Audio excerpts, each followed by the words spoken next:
good evening, and welcome to round 8 of the AK Racing Supercar Championship from Queensland Raceway, the first of the Enduros. Unfortunately, we didn't have a version of the bend which was suitable, so we've shifted to Queensland Raceway for the first of, off the top of my head, I think it's 4 or 5 endurance races, with of course Bathurst and Queensland being among them. But just to go over some things for this evening, I might as well go over the team's standings before anything else. And as you can see, the new championship leader with Cortum now just 2 points in front of Reed for the lead in the championship. Then we have Cotter in third, has closed the gap down in the championship to within 50 points. Delaney a fair ways off on 14.74. O'Hara 14.33. He's missed a few rounds, but as always, one of the men to beat. Munro on 14.32. Bit up and down, but top 6 in the championship. Hine has been absent for a few rounds, and I do believe he's missing tonight as well, unfortunately. Then we have Hall and Brock on 10.60 and 10.30 for the Walkinshaw and Andretti United drivers there. Duro sneaking in the top 10 on 9.53, and then we have Eaton on 900, Lucas on 8.43, Thornton on 8.01, Lauder 7.91, then Crab, Ches, Lynn, Phillips with Stenberg and Dominiak rounding out the top 20 in the drivers' standings. Over to the team standings, and we have Penrite Erebus Racing leading the way on 32.55. Team Castrol Plus Fitness on 3.116. So that gap seems to be stabilising a little bit, and that will go throughout the rest of the season, no doubt. Rabble Club on 2,223. See both those drives picking up points, while Boost Mobile Motorsport have had issues with O'Hara and Lynn, with those guys missing the odd round or two. Then we have Walkinshaw and Andretti United, both those drivers just sneaking in the top 10, and they're 5th in the team standings. Shell V Power, DJR Team Penske on 1,612, followed by Machinery House on 1,580, but we'll probably see them drop out of the top 10 standings by tonight. If not tonight, it'll certainly be the next round, the way things are going for them of late. Bodlow Racing on 15.20. Team 18 on 14.57. Super Cheap Auto rounding out the top 10 on 1,247. Alright, flicking over the page for tonight now. I do have to edit the race link there. That's one thing I did forget to chuck in there, so I do apologise for that. But tonight, as I have a little flick through the old Discord for information, I do apologise. So tonight's running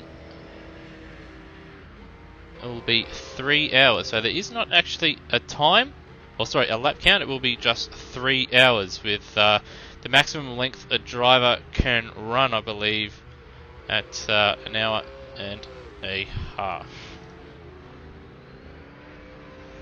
But there is a little time window between both. There's a 10-minute window either way, I do believe, going off from what I've seen on the Discord.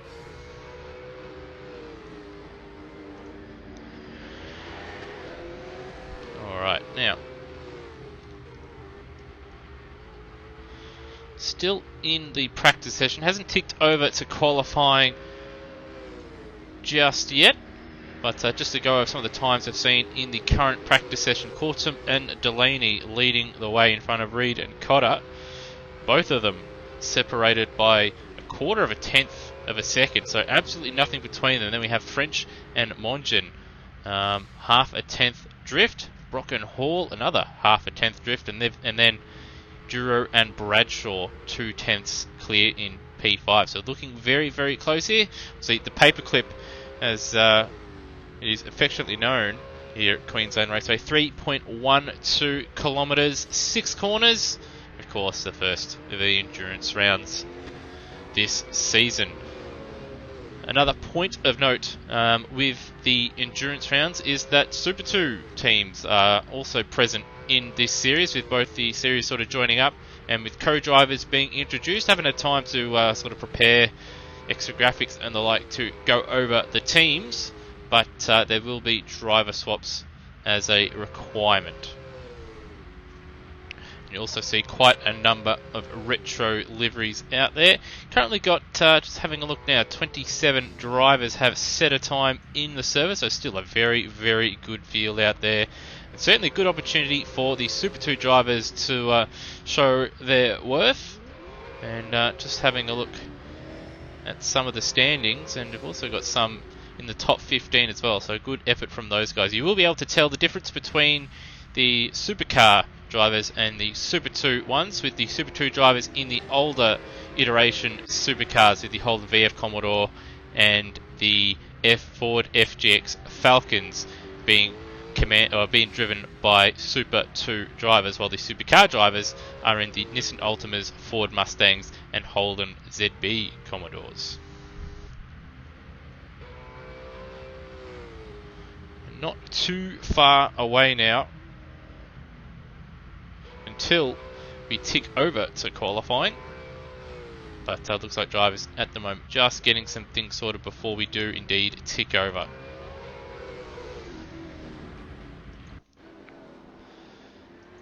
But I guess while we do wait, might as well just go over the teams as they are this evening. I haven't got the graphics unfortunately to show, but I can run through them for everybody playing at home. Alright, for Boost Mobile Racing, we've got O'Hara and Lynn. For Bodlow Racing Team, Duro and Bradshaw. They're actually racing a ZB Commodore this weekend instead of a Mustang.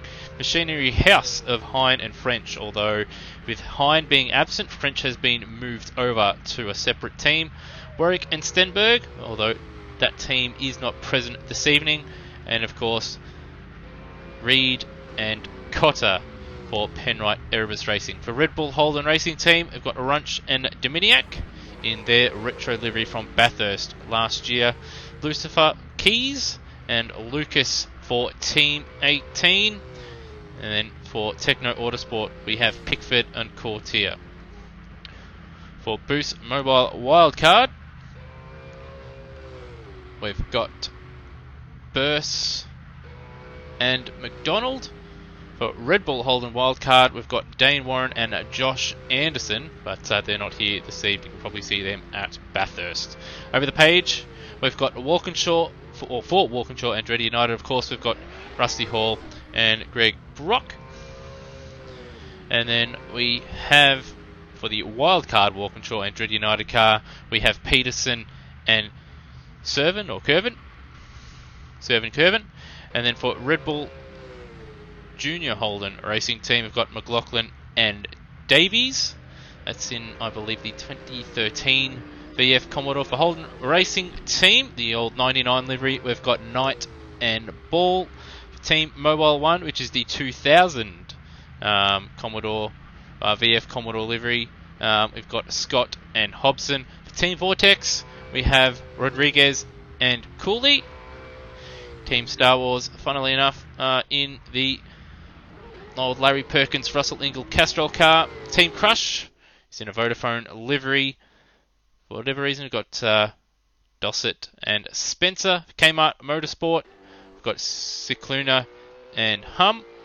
And then Dunlop have Cunliffe and Newman. Penrite Erebus Wildcard, Nolan and Hobson. Many people, of course, knowing Brenton Hobson. Then for Gary Rogers Racing, we've got McIntosh and Ellis. Penrite Erebus Junior Team, Simmons and Richards. Rabble Club Racing, Lauder and Munro. Payne and Crab form the Harvey Norman Racing Team. And then for Team Castrol Plus Fitness, of course, Cortum and Delaney. For Team Car Sales, Ferguson and Munro. And then, well, we have plenty of others to actually wind off, but qualifying has gotten underway. So we'll tick over. And when you see the screen next, there'll be plenty of racing to be had.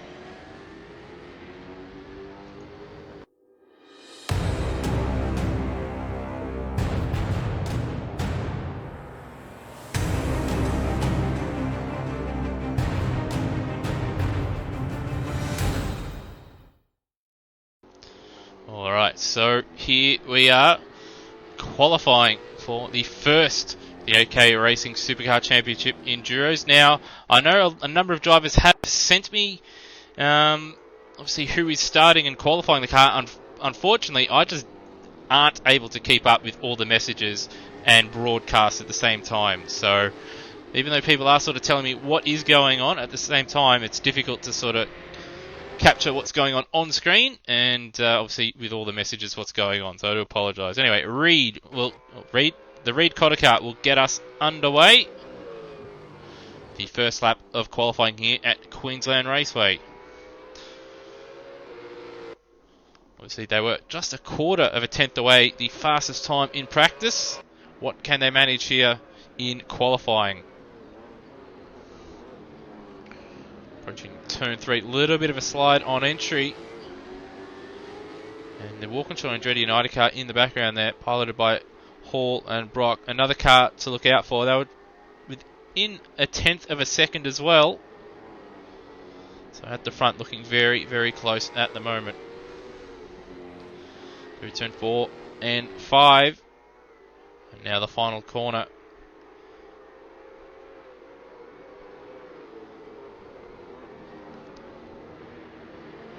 Nice and smooth on the exit to the line, and a 108.798, so a very, very solid banker. But the Cortum Delaney Team Castrol Plus Fitness car to the top of the timesheets though with a 108.5. Lynn and O'Hara go P2 on a 108.7. But at the moment it is Advantage Team Castrol Plus Fitness, with times coming in thick and fast. In fact, what we might do is just stick with a shot down the pit straight at the moment, just so we can see all the times appearing on our timing board to the left. And you can see just how populated the circuit is with, I do believe, 28 cars in the server for this event. The second of the VF Castrol cars trying to leave the pits and not block anybody. But as it stands, Cortum and Delaney leading the way over the Lynn O'Hara Bruce mobile entry. And to the line once again come the Reed Cotter car, and they go P2 now, just a fraction away from Cortum and Delaney, who do also improve slightly, and they are just under. And in fact now the Bruce Mobile Motorsport now car to the top of the timesheet on 108.366, which I do believe is the fastest lap of the weekend.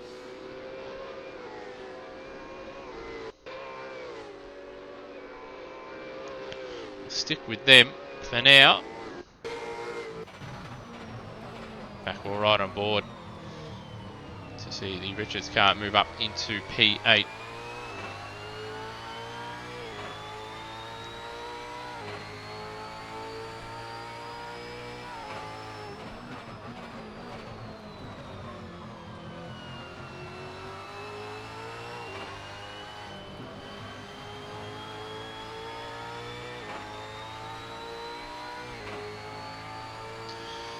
So the sector splits are in very, very odd places here.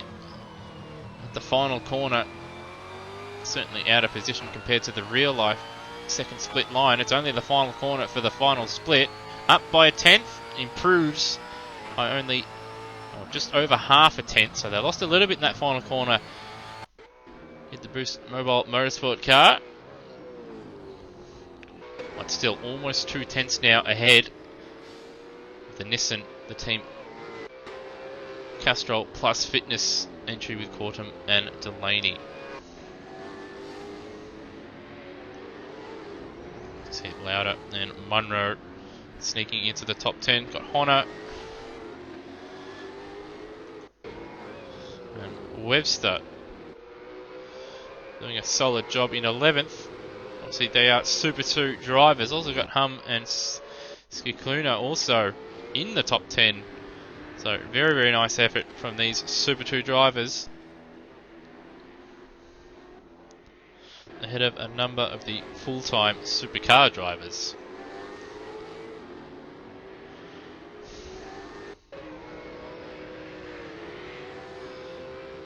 Now, the WAU car now sneaking up into the top 5, just ahead of Duro and Bradshaw.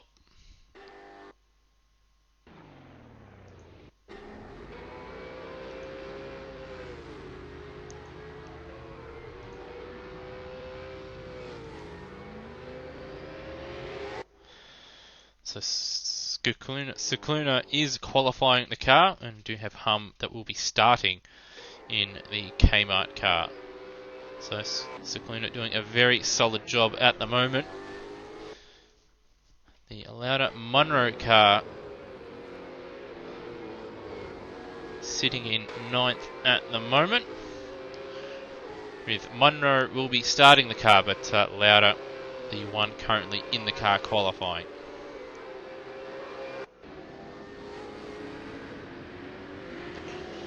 Which is an interesting decision, as Munro has really been the form qualifier, it has to be said, over the course of the season. Certainly one of the fastest men over a single lap. His consistency in race form hasn't been the most ideal, but certainly when it comes to putting a fast one together, he is the man to beat. As the Norton car, a bit of contact with the Rebel Club car, and it's gone around. Was hustling Lauda in the Rebel Club car. But if you're on a time lap, there's no such thing as a blue flag. That said, though, Lauda and Munro into the pits. Perhaps after that contact slowing them down, so he deciding to put it into the pits.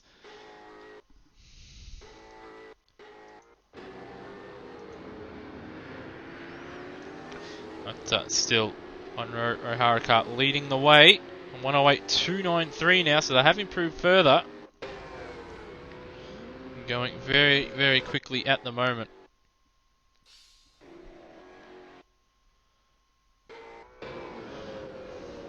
Funnily enough, in an old Walkinshaw Andretti United car,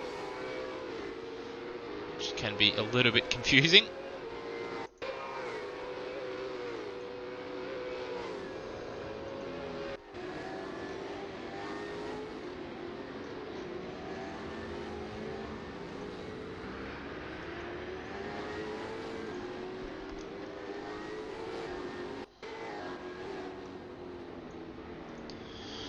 Just having a look at the chat at the moment. So people are estimating around about 155 laps, which is a lot of laps of this circuit for the racing this evening in 3 hours. Something tells me a lot of these drivers are probably going to be sick of driving at this track after this evening. So we've got the Reed Cotter car going very, very slowly just prior to turn number 4. Maybe just on an out lap and trying to get out of people's way. As you can see, yeah, just warming the tyres. Looking to get a lap in, have a little bit of space for the cars in front. Pack will ride on board and see if they can tame the raceway and stick the ZB Commodore provisionally to the top.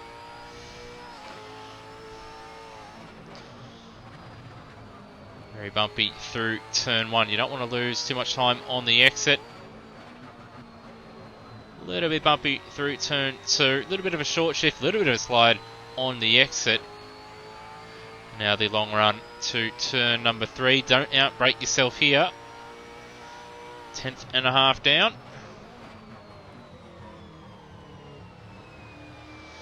You can take multiple lines through turn number 3, but electing this time just to stick to the inside. Another corner, it's very easy to outbrake yourself at turn number 4. It's the brakes nicely, turns in nicely, uses all the road and the curb on the exit.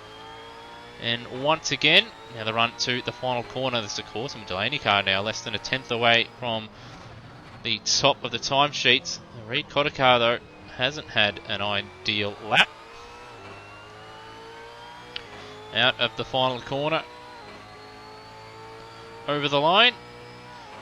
And a 108.672. 379 away from the top of the timesheets as the Team 18 car jumps up into P6.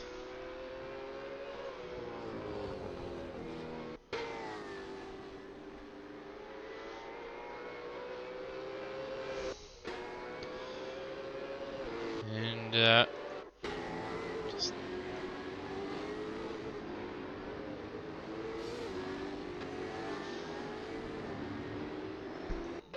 just follow around the Honda Webster Pepsi Max Ford FGX. We'll see how they're travelling at the moment. Obviously the first time they've been on the broadcast. Due to being Super 2 drivers, looks like he's just on an outlap or an inlap perhaps. So we see how he exits the final corner. Looks like he might be building up just a little bit of space to give him a launch at one more go to elevate the dated FGX Falcon and try and move it into the top 10. Indeed, they are going again. And the run to turn 1. Down into 4th gear. And up to 5th, quickly down to 4th for turn 2.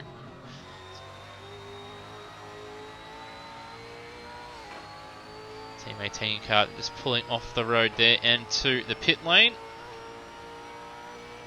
As the Ches Eaton car now moves into the top 10 on a 109.2.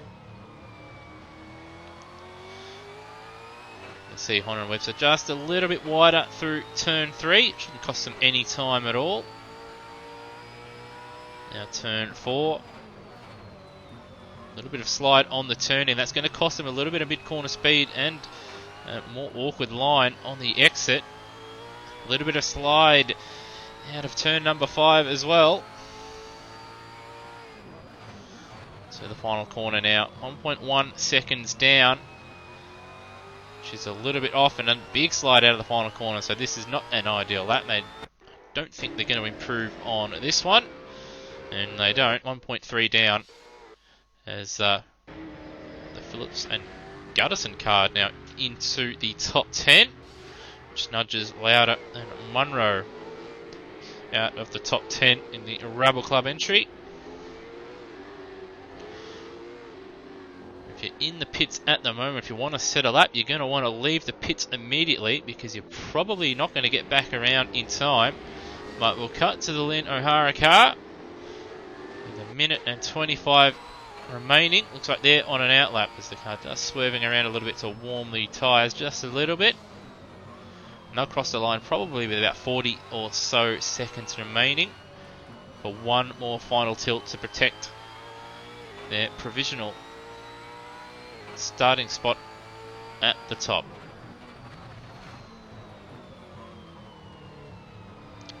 So a bit wider on the entry just to open up the exit to start a really good run down the pit straight. No one leaving the pit, so it's not going to get balked into turn 1. On the limiter and on the curb at turn 1, trying to carry as much speed as possible. Through turn 2, nice and smooth.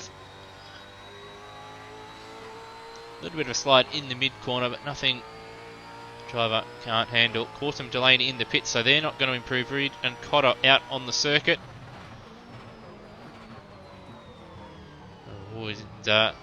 Outbroke himself there at turn 3. May not cost them too much time, but we will see when they do approach the second split line just prior to the final corner. A little bit of traffic in front. And a little bit wide out of turn 4. And I think this lap's just about done and dusted. Right, so we will watch it to the line. Looks like one of the Penrite cars in front, and yet straight into the pits. So not too happy with that one, I don't think. Reed Cotter car just gone through the first sector, 2.5 tenths down, and they've got traffic as well, so they're probably not going to improve on this one. The Brock and Hall entry, Hawkinshaw and Andretti United, does move up in front, I should say, of the French and Mongen Petronas. I think it's a Petronas car anyway. It's too hard to tell in the pits, so they'll warp together. So good job from Super 2 drivers by Cicluna there and Hum. They'll be starting in the top 10. So nice effort from them in the Kmart car. And we've also got Honda and Webb have just snuck into the top 10 at the death as well, up into 8th place Although I do believe someone's just left the server. So that will move, obviously, these guys down back into P9. So that is qualifying done and dusted with Lynn and O'Hara Boost Mobile Motorsports car on pole position, with the Team Castrol Plus Fitness car of Cortum and Delaney joining them on the front row. Reed and Cotter will start third, Brock and Hall fourth, French and Mongeon in fifth place, Keys and Keane in sixth, Duro and Bradshaw seventh, Hum and Cicluna in eighth, Ches and Eaton ninth, Richard and Simmons. Richard Simmons should call that team in 10th. Honor and Webster 11th. Phillips and Gutterson in 12th. Ladder and Munro 13th. Taylor and Green 14th. Runch and Dominiak in 15th. Payne and Crab in 16th. Monty and Spinozzi in 17th. Thornton and Birchall in 18th. Ball and Knight in 19th. Followed by Hobson and Scott in 20th. McLaughlin and Davies in 21st, Munro and Ferguson in 22nd, Ellis and McIntosh in 23rd, Newman and Cunliffe in 24th, Dossett and Spencer in 25th, followed by Hubbard, the Hubbard-Nichols car, the Rodriguez-Cooley car, and Pope and Poole rounding out the final spot on the grid in 28th on a 1 minute 12.6.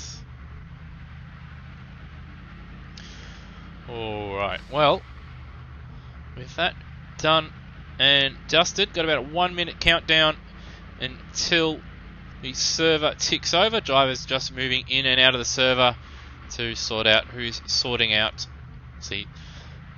starting their cars for the 3-hour event. Anyway, with that taking place, we'll just take a short break, but we should be back in a minute or so's time when we go racing here from Queensland Raceway. Don't go anywhere.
Alright, we are moments away here. The lights are on. 3 hours of racing around Queensland Raceway. And it is go from Queensland. And a fairly even start. But it looks like the Boost Mobile Motorsports will hold on. A little bit of contact though between the Team Castrol Plus Fitness car. And they've sort of lost a bit of momentum. And with all that going on, that has allowed the Penrite Motorsport car into the lead. Got Ball and Knight there having a bit of an issue. And we've also got a challenge for the lead. Reed and Cotter trying to get the move done into turn number 3. Up the inside. Bruce car trying to hold on around the outside. Into the lead goes the Penrite Erebus Motorsport car.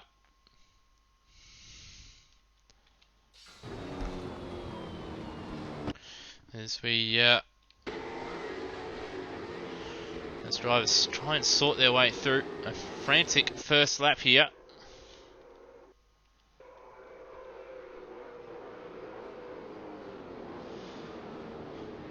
It's a very, very good start for the Penrite team into the lead.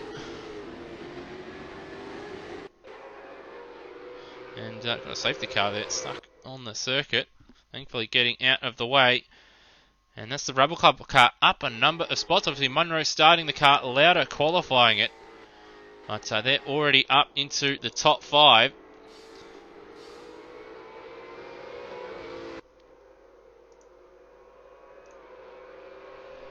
Now Lynn is starting the Boost car.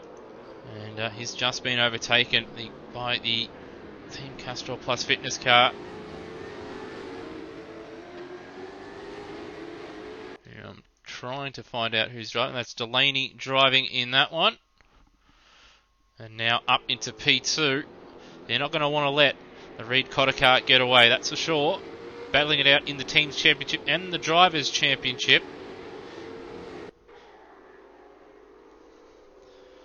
And they are certainly, these two teams at the front of the field, they're certainly my picks of being the strongest driving lineups in the field. And it's no surprise seeing them at the top, with all their drivers contending for the Drivers' Championship and both the teams heading the Teams' Championship. But as you can see, just the field streaming down into turn 1. Outside the front field, it is actually quite closed up with Walkinshaw and Andretti United car heading a bit of an angry pack with Munro in tow. Also got the Penrite Junior team there having a very solid run in the VF Commodore. As Munro just outbrake himself at turn 3, and that's going to allow Brock to get back by. He's one of the more harder drivers to pass here at AK Racing, as we've seen. But once again, up the inside goes Munro. Maybe a little bit of a slide and a little bit of contact there, but eventually getting the job done. Albeit makes it hard for himself. He's run wide. In fact, he hasn't got the job done. And they're going to be side by side now to the final corner.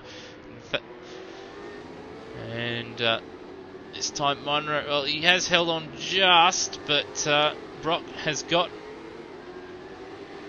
the switch back on. He will have the inside for turn 1, but the better run out of the final corner has now allowed Munro up into P4, and he's going to set his sights on Lynn up ahead.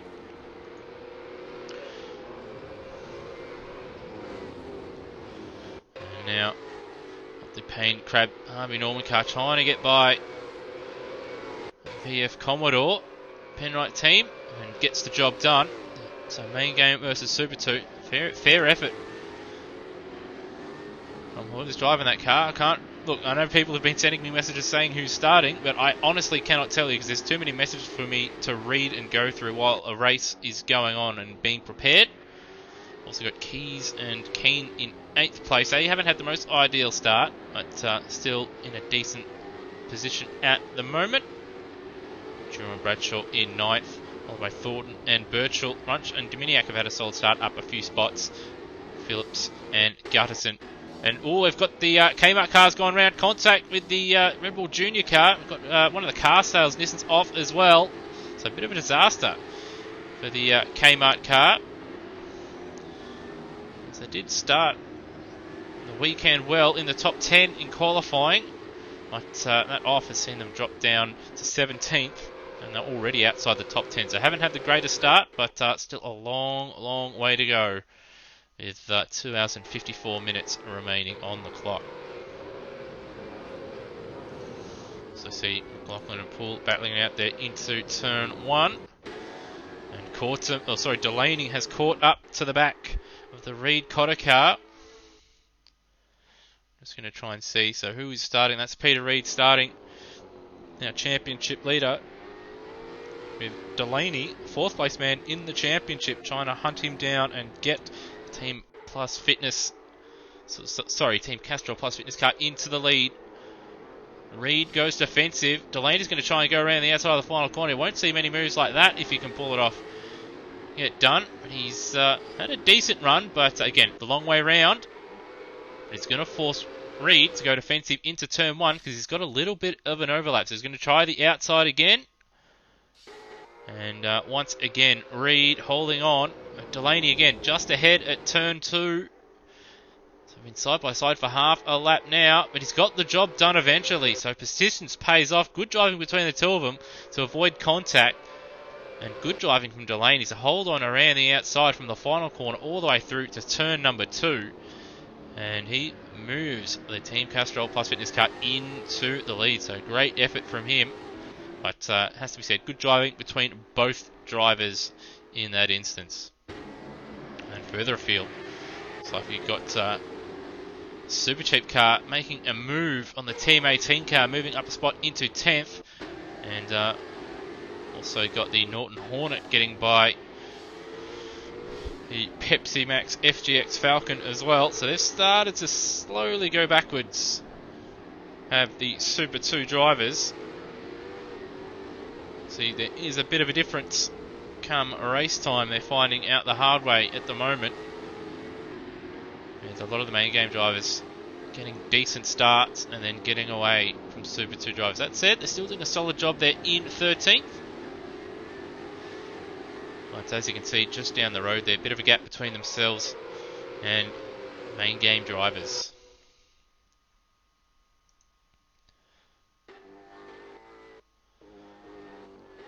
So it will be interesting to see how these guys go. A little bit of luck and some good driving, staying out of trouble, and they might see themselves in the top 10 at some point towards the end of the race. You just never know with long distance racing, as Ches looks to make a move at turn number 3 on the Pepsi Max car. Not quite close enough to make a move, and got a car around. It's one of the Penrite cars, and it's into the circuit in an awkward manner. I'm not sure who's driving that car, but frustrating nonetheless. They're running in the top 10, but down to 18th they go.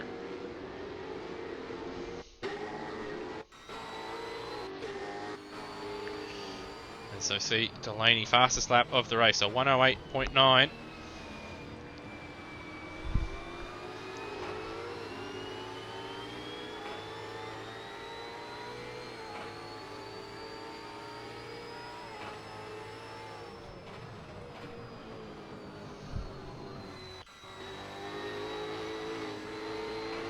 Slightly wide there. It's a Pepsi Max car, and that has allowed the DJR Team Penske car to get by. And with the Vortex car right in tow as well, you better be wary. It's another mistake, and he'll lose another spot. He's going to try and go around the outside, is the Caltex Valvoline car, but he's not going to get that job done at turn 2. They've got the Kmart car not too far away as well, and the car sales car and the old 2000 Holden car also side by side as well. So it's all happening here. A little bit further down the field, still got Brock holding a little bit of a train behind him.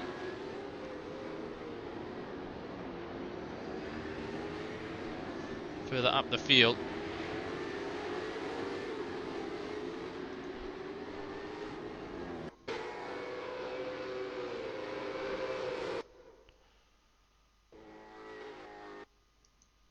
So we see the second of the Munros try and make a move into 15th position. Not quite close enough to make a move.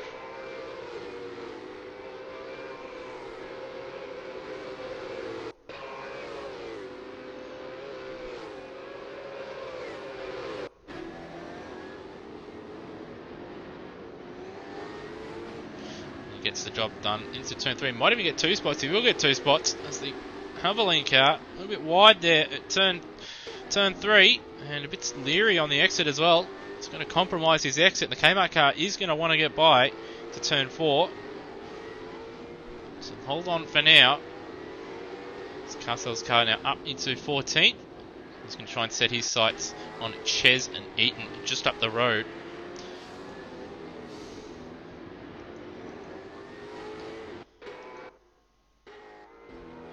So further afield though, Brock fending off the Harvey Norman car for P5.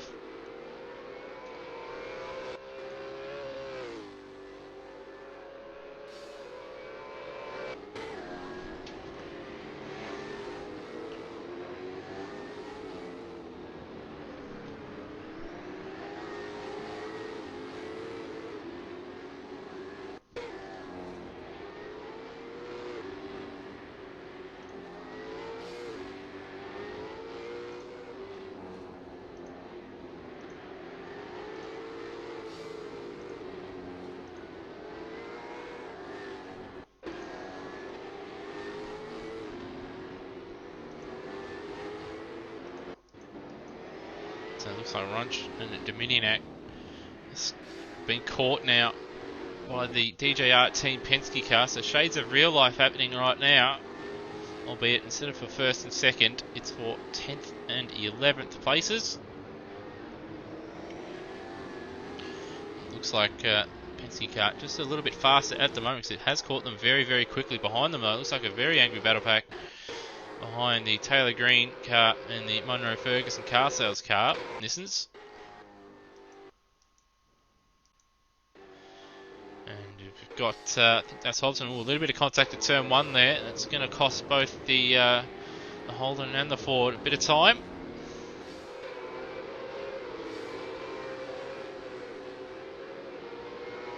So they were right behind the Pepsi Max car, but now quite a number of seconds away.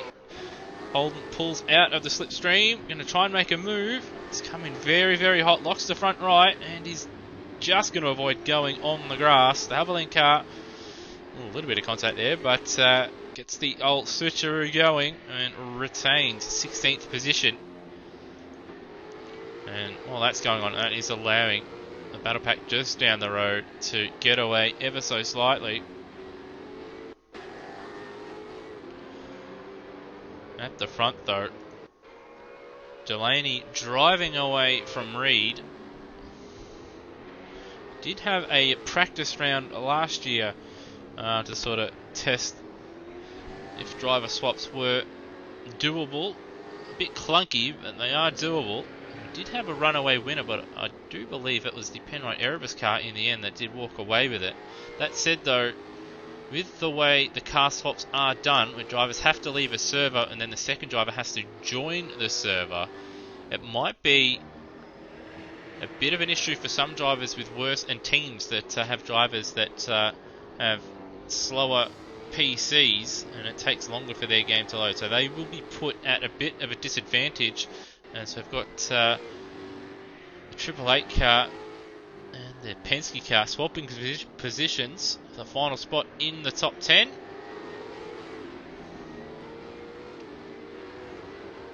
So yeah, Delaney out in front, stretching away, 3.5 seconds. But that's still a long, long way to go.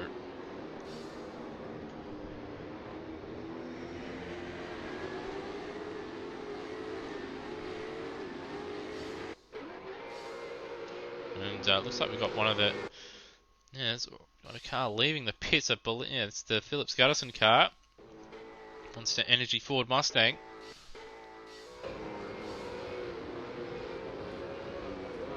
So they're already in the pits. Perhaps had some damage. perhaps getting an early pit stop and driver swap out of the way, but the nature of the circuit means they are a lap down now. As once again, Rog/Dominiak fighting with the Penske car, but they're behind them now. The Penske car on the move at the moment. They've got 7 seconds down the road to the Team 18 car. With the Nissan Hornets actually caught onto the back of these guys fairly quickly. There was 3 or 4 seconds between them. Now it's absolutely nothing.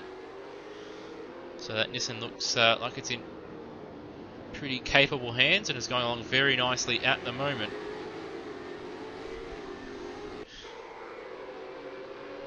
While the Triple Eight car, while it has had a solid start, looks like it is starting to fall back at the moment.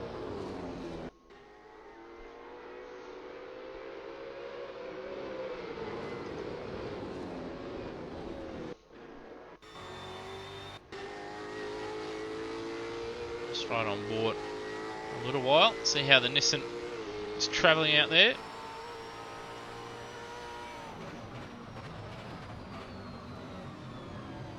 With a bit of a lock up there. A little bit wide for the Triple Eight car. It's cost them a little bit on the exit. Hornet had to get out of it just a little bit.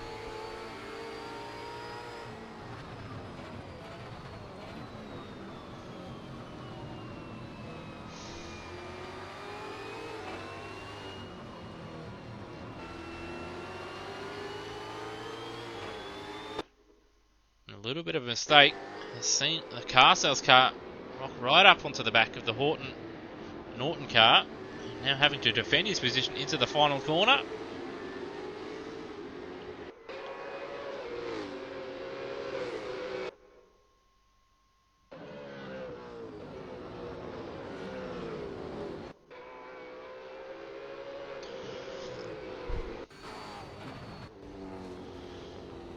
And now we've seen, looks like I believe Hum is in the Kmart car off the top of my head. I'll have to look through my messages again, but doing a solid job at the moment. So he's composed himself and now he's behind the car sales car once again. It's a big dive. Car sales car not close enough to make the move. It certainly would have made driver in the Hornet just think a little bit and worry a little bit in his mirrors.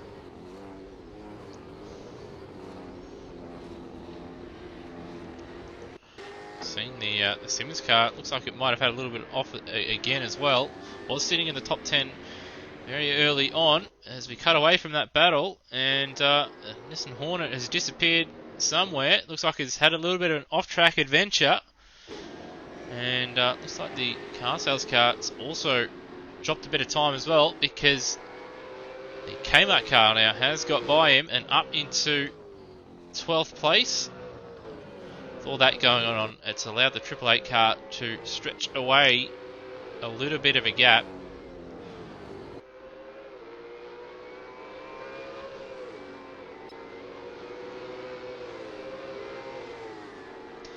Since that pit stop, looks like the Monster car is actually a little bit quicker than Pepsi Max FGX Falcon. It'd be a smart idea for the Pepsi Max Falcon just to let them go. But looks like they're going to battle it just a little bit, not wanting to let the main series Mustang driver go, even though it is a lap down. I've seen the consequences in real life of drivers not playing the percentages game and just letting the faster car, albeit a lap car, down go, with Max Verstappen being wiped out at the Brazilian Grand Prix, I believe, last year or the year before. But smartly, the Pepsi Max driver getting out of the way as we see this angry little battle pack continue to duke it out. And the Hornet as well, battling it out with the second of the old HRT cars. I'm not going to remember these team names, there's just too many, and they're running all kinds of different liveries that aren't affiliated to their real life team. So I do apologise. Back up towards the front though. The leader's now starting to encounter a bit of traffic. Now this is a prime opportunity for the Harvey Norman car after Brock in the Walkinshaw and Andretti United car getting just held up a little bit in the final corner. That prime opportunity for the Harvey Norman car to steal P5. That said though, it's run wide on the exit of turn 1. That's certainly not going to help its cause, or help their cause. And now the car sales car making a move on the Kmart car and back up into P12 after that little adventure. Got a car also into the pits. We'll just see who that is. And there's the old Castrol VF Commodore. As after doing all the hard work, the driver in the car sales car runs wide next to turn 1. A little bit wide on the exit of turn 2. Hanging on for dear life at the moment. And the Kmart car looking to get a move done. And probably will get a move done unless he outbrakes himself into turn number 3. And he does. He gets the job done now. And back up into P12. But for how long? That's the big question.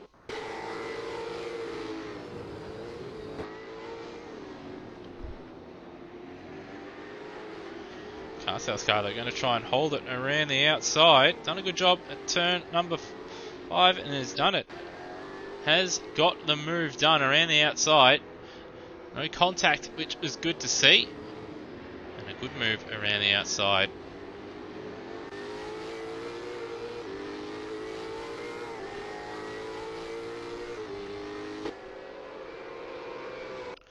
Further up the road though. Let's cut to it now. That's Lauder now.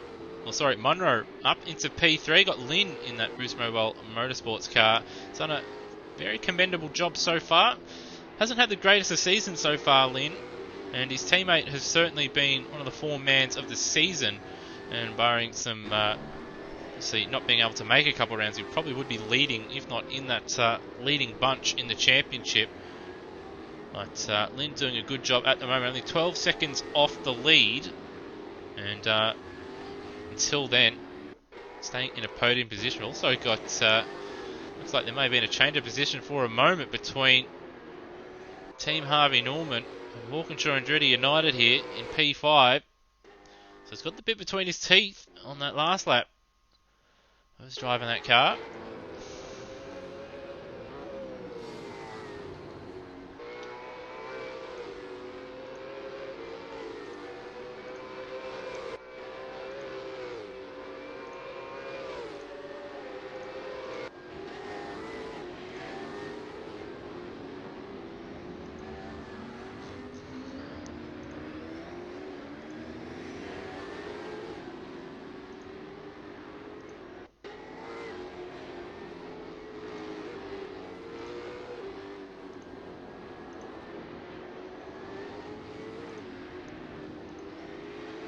Just trying to go through the message and actually figure out who's driving which car at the moment. So I do apologise.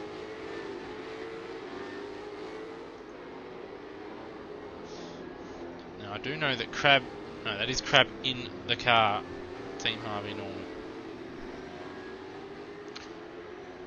So I do apologise.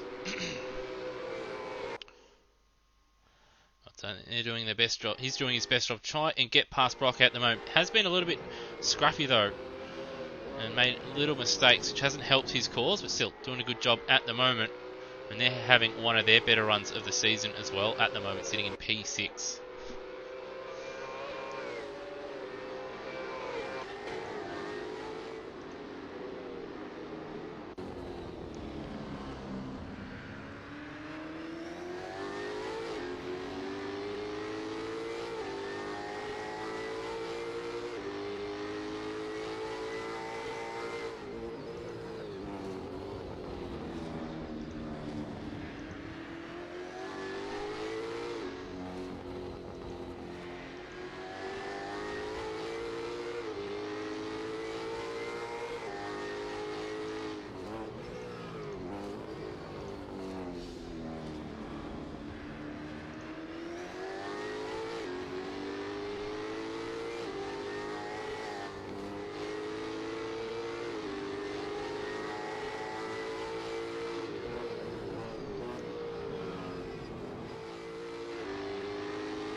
apologise. Still going through the list at the moment, all the drivers that are starting or not. It would have been much easier if I'd known an hour or so beforehand, but it's only known just prior to the start of the race. So I do apologise, just missing some of this action.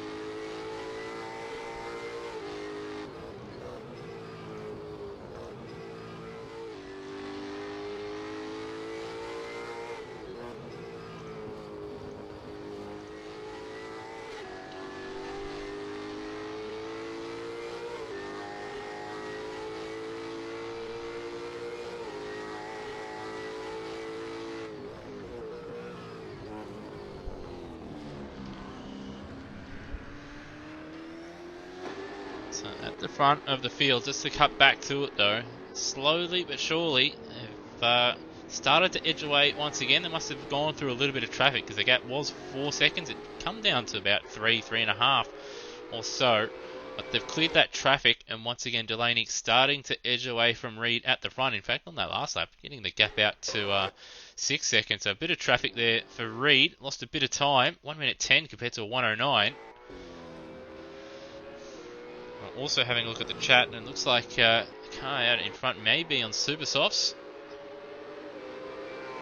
Team Castrol Plus Fitness car. So they've gone for an alternate strategy. At the moment, he's looking alright, but that said though, how the tyres hold up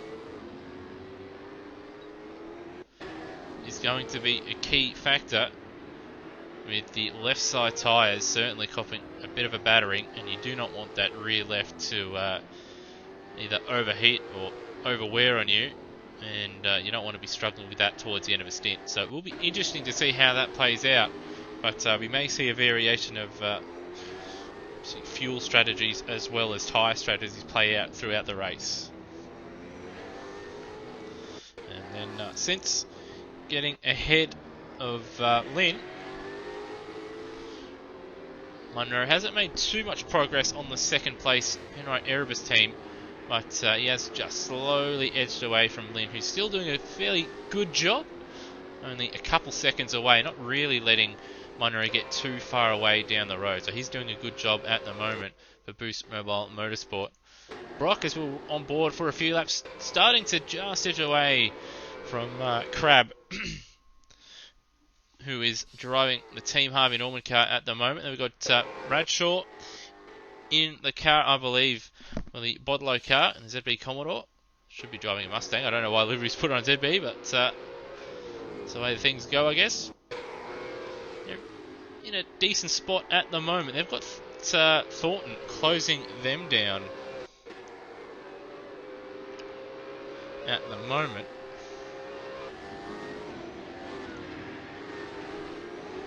Now, they've moved up a number of spots as the race has gone on. And looks like we've seen a number of drivers actually entering into the pit lane already after half an hour into the pit lane. So just a reminder with strategy is that drivers can do a maximum of an hour and a half,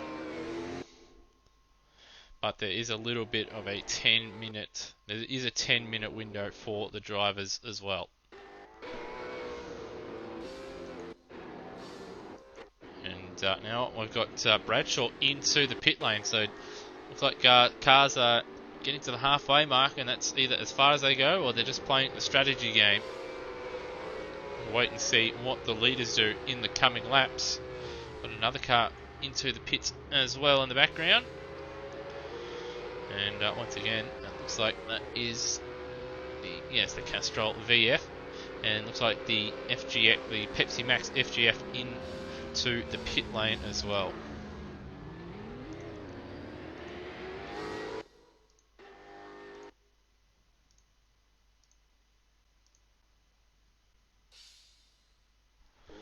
And that was Honor in that car.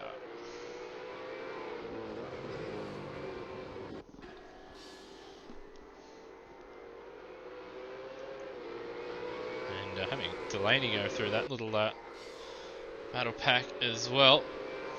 So the driver change going on in the Pepsi Max car at the moment. So Horner stepping out and Webster jumping in.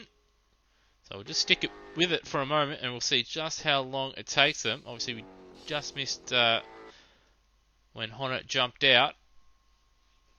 And we'll see when Webster returns to the game and gets going again.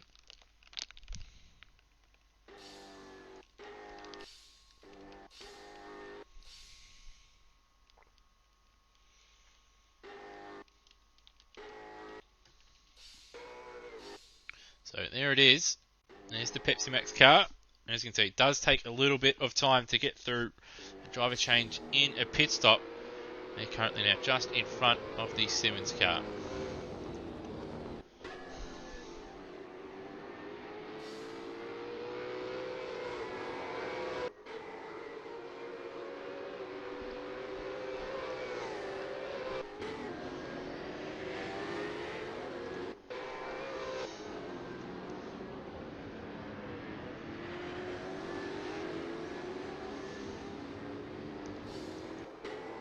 So just having a look around, trying to find some interesting battles out on the track. Looks like everybody's sort of separated by a second or two at the moment, and when they're a lap down I can't exactly see the gaps between drivers at the moment. So that is the EJR Team Penske car now into the pits. So they're running in the top 10, and as you can see already outside the top 10 by the time they even stop.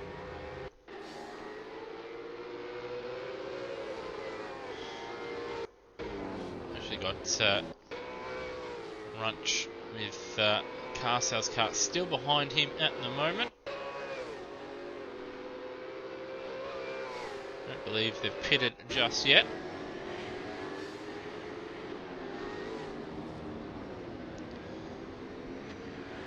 Coming up to a little bit of lap traffic in front of them, as you can see. Number of cars down that straight.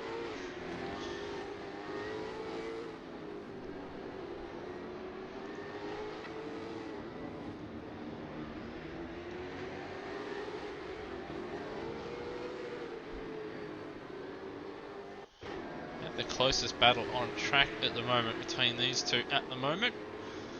But things have started to spread out 34 minutes into this one.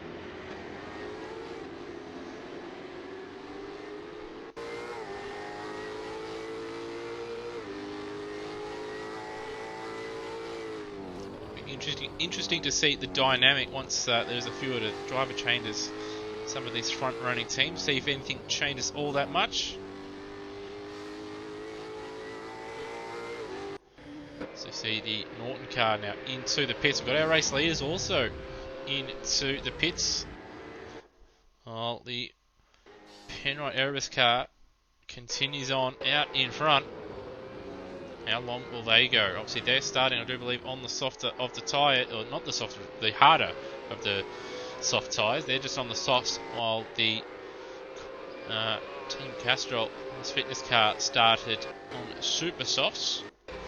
And they've decided to come in after 24 minutes or so of running, and they're going to come out just behind the Thornton Birchall Super Cheap Auto Ford Mustang. No driver change as of yet.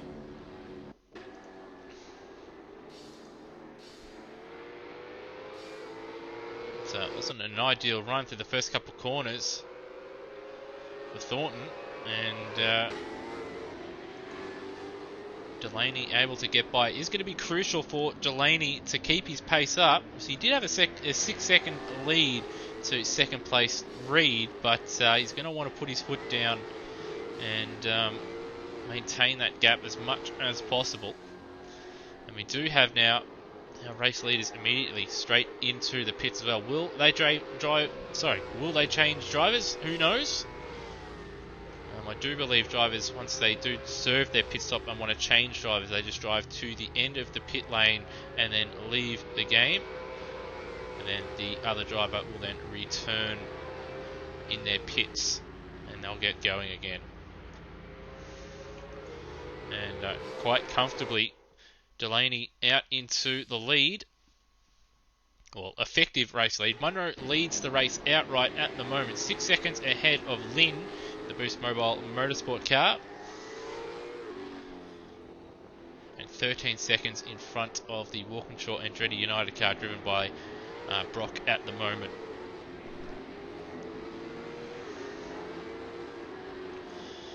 Speaking of, he's still about a second ahead of Crab in the Team Harvey Norman car. They've had a battle all stint long.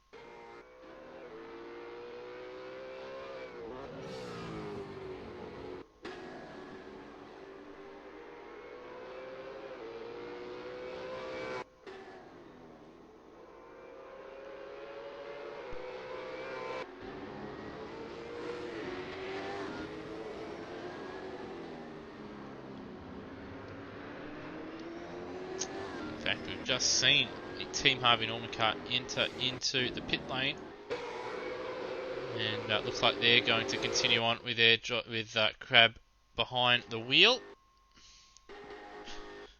They come out behind the Kmart car.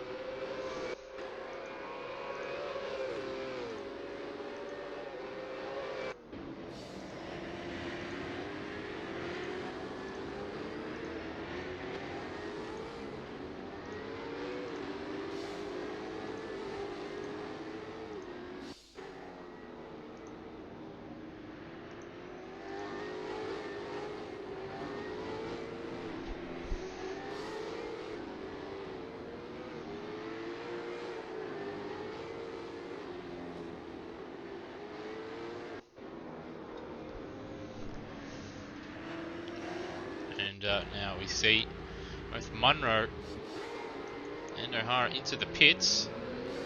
Or Lynn, I should say. Neither team swapping drivers. And in fact, they've made up quite a lot of time. Has Boost Mobile Motorsport team there? Who's that off in the background? That is, I believe, Cunliffe in that one.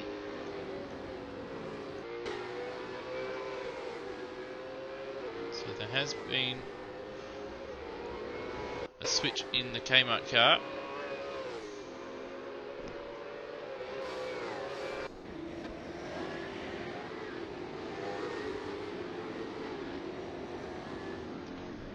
So Cicluna is now in the car, and it looks like there's going to be a driver change as well in the Munro Ferguson car.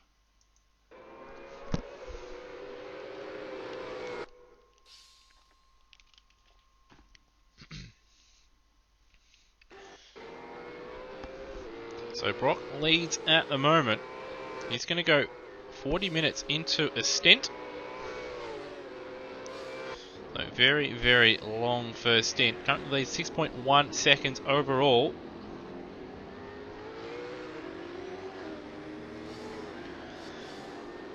With Delaney in the car in P2 at the moment. Reed in the car in P3. And they're separated as well by about 6.7 seconds. A number of cars into the pits once again. Team 18 car in the pits. Kmart car changing driver. And Anton Ches is going to be just behind the Team 18 car. Well, he was, but he's got by into turn 1 and into the top 10.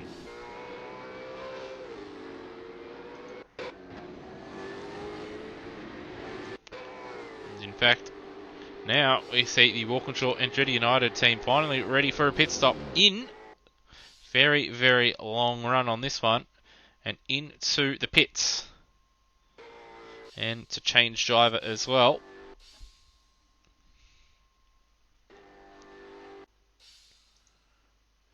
And the Kmart car now getting back underway.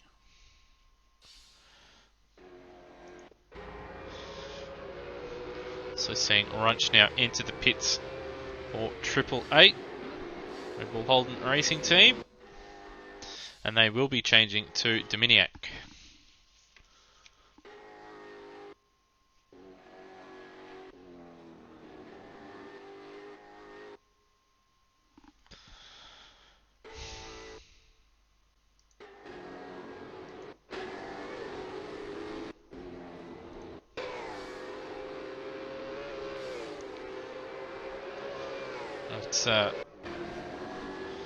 It's Andretti United car.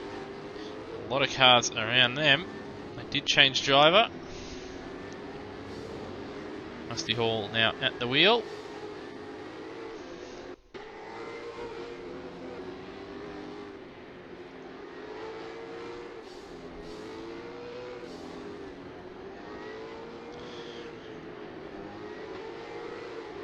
Should see them enter the pits again, I think. I think that's how it works.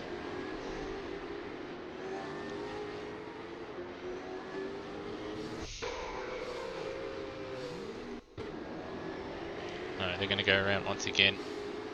They're currently sitting in 7th place, just ahead of the Super Cheap Auto Ford Mustang.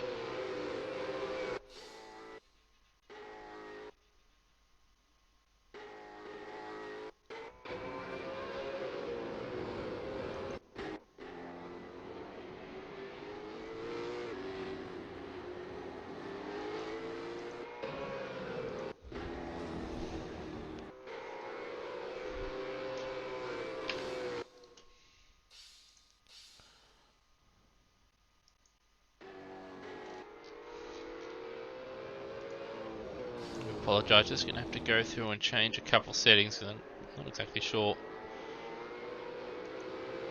I'm trying to find out just a little bit more information as to what's going on at the moment.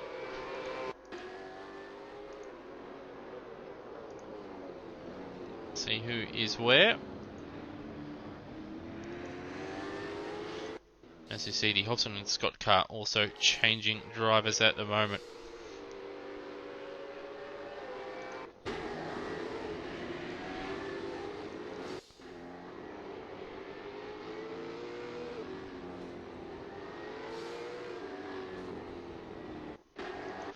Also got the Newman Cunliffe car changing driver as well down the field.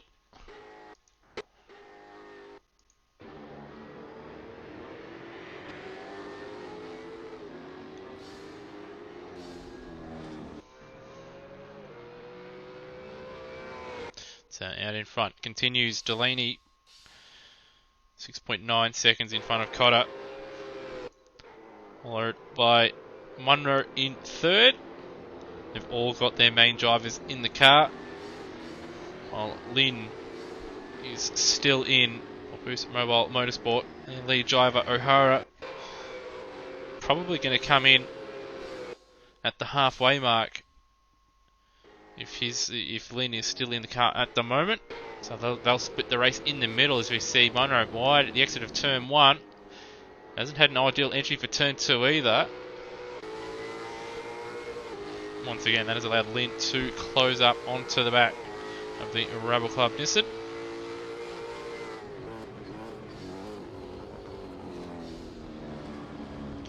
He's right there with him at the moment.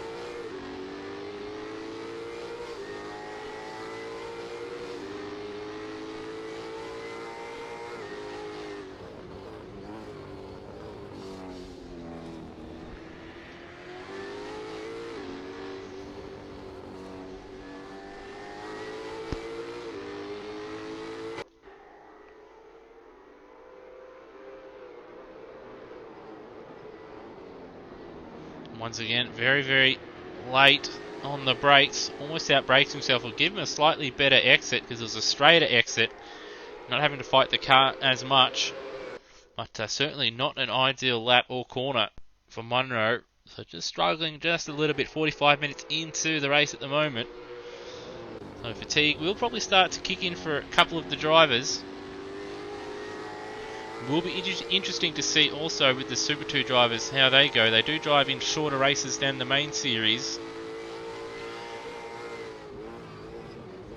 And they are expected to do about an hour and a half of running.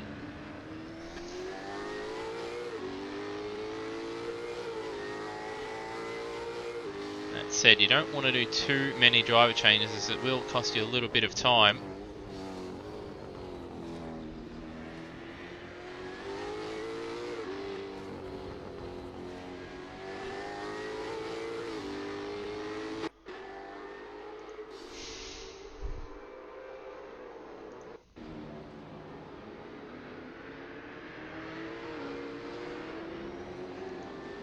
So down the field though, Webster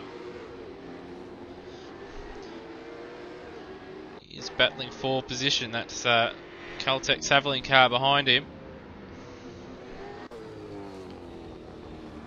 They are being lapped at the same time.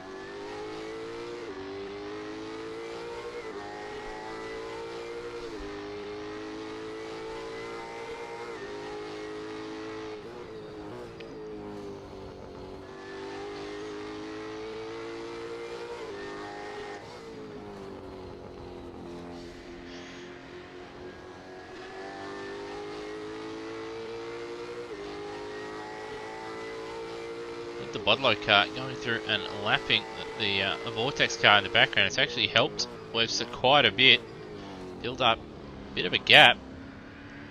It doesn't seem to be too much slower, if at all slower, on this lap than the Bodlow car.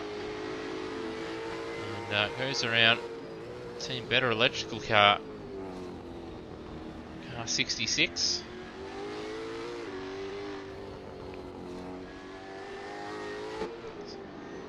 Good lap and a half for Webster.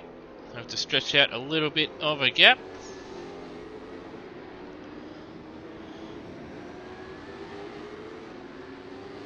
As you can see, a lot of cars fairly spread out. No real close battles. Closest one on the circuit at the moment still the Munro and Lynn battle at the moment.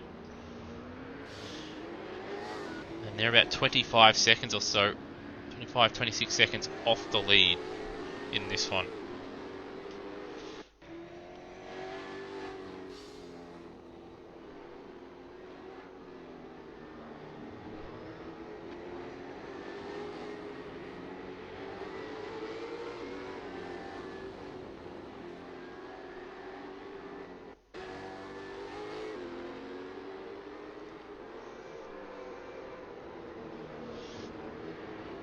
At the front, bad lap for Reed there. Gap out to 9 seconds between first and second as well. Gap still remains about 7/10 of a second between our third and fourth place cars. And once again, a little bit of a mistake for Munro at turn 1. He has made a couple of little mistakes on the exit of there every couple of laps when we've seen him.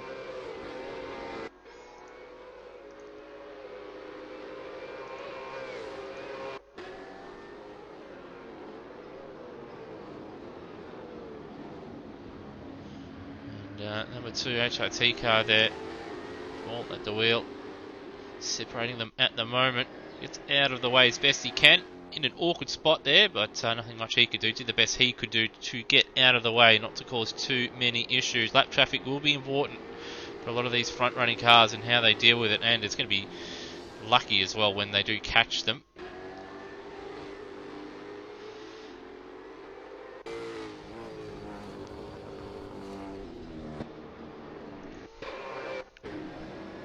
Got nothing between the Nissan Hornet and on Erebus Junior team. I think that's their team name. There's about 3 or 4 of these cars in the field. Oh, he's gassed it up a little bit too much, and a little bit of a half spin there is going to cost him time, position. Thankfully, he doesn't block our leader. He'll be thankful that didn't come back on the track right in front of him. Further down though, Munro has to go defensive. It's a turn 3, so he's made a mistake, I reckon, again, out of turn 1 or 2.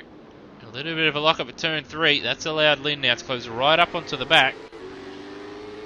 And Munro, a lot better on this exit. He's sweeping all over the place to try and break a toe. dissuade Lynn from making a move, but sort of put him off more than anything. Through turn 4, and again, Lynn closing right up in the mid corner at turn number 5.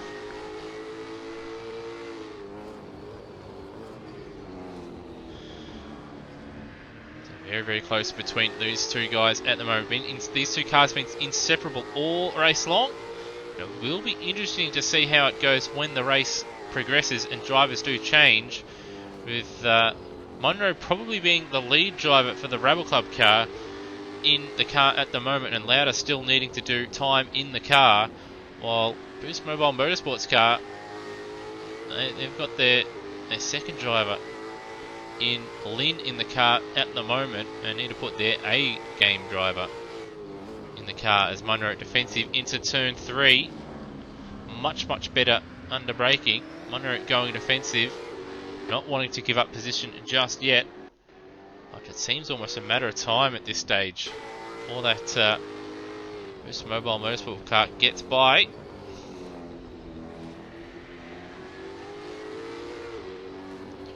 Once again, a little bit wide on the grass, not ideal. That said though, Lynn in behind didn't have the greatest run through turn 5. Gives Munro just a little bit of breathing room. Looking at the gaps up the front though, looks like the gap between first and second has come down by about 2 seconds or so.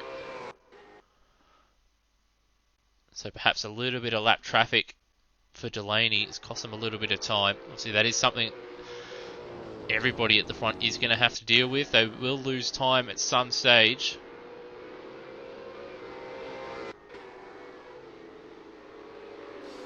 But Munro doing a good job holding on for now.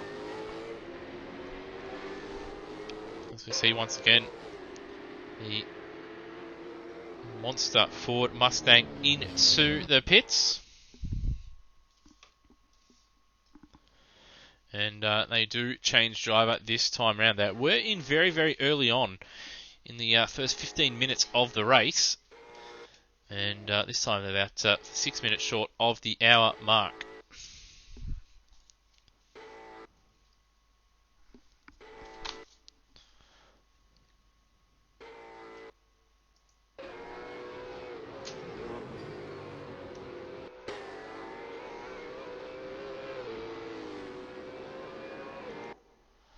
Further back though, Hall hasn't had the most ideal run because the Team Harvey Norman car has jumped up into P5 now. He's actually coming under a bit of pressure from... Just trying to see if it's Bradshaw still in the car, if they did change driver in the Botolo car. I'm not sure if they did.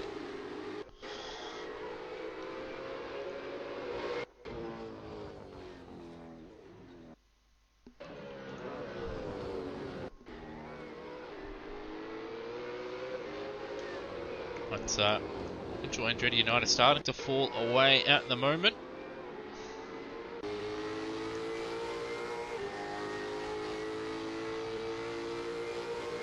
Bradshaw putting in a solid drive at the moment to try and move themselves forward as the monster car continues on. Gutterson still in the car.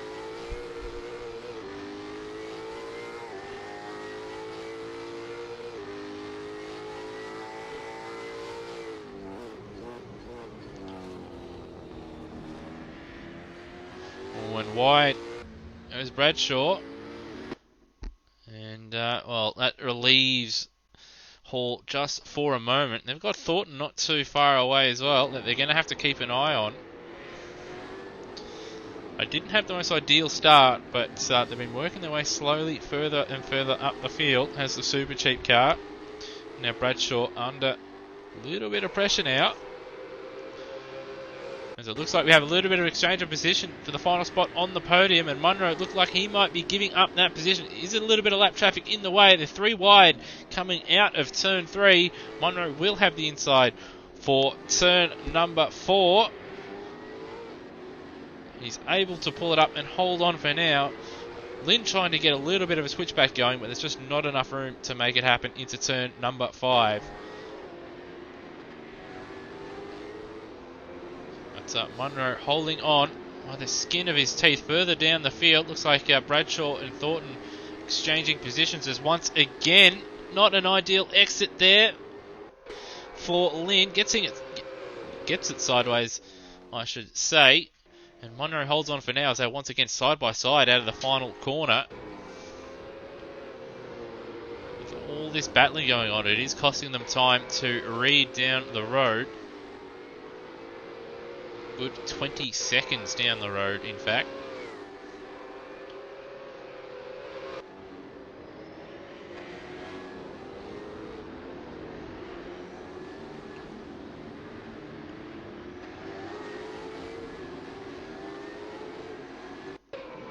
Further up the road though, Bradshaw also just holding on.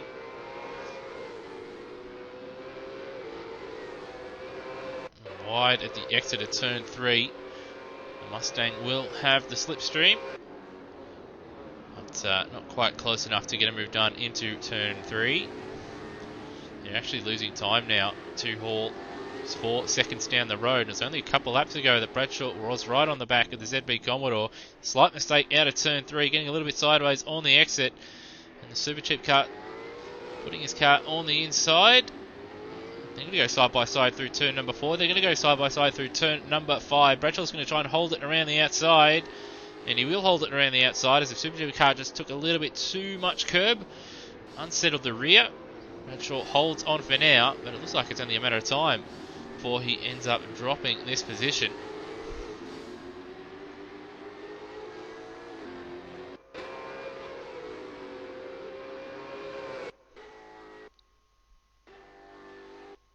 Oh, and I thought the Super Cheap car for a moment there is going to spear into the back. The Botlow car have also got a change of position. Looks like Munro's dropped a few spots and finds himself now down in P number 5. So he's had an off somewhere at turn 1 or 2. Because the Lynn O'Hara Boost Mobile Motorsports car now into third place, 6.7 seconds in front of, I do believe that's still Crab in the Team Harvey Norman car. Perhaps a little bit of traffic caused a little bit of an issue as we see Lynn trying to work his way through it. It's about half a second since we've cut to him behind the traffic as we see the better electrical car now into the pits. You'll see a number of cars starting to enter the pit lane in the next couple of laps, one would assume, with a lot of drivers pitting around the half-hour mark, with the longest stint being the Walkinshaw Andretti United cars at 40 minutes, just over 40 minutes when they come in for the first time.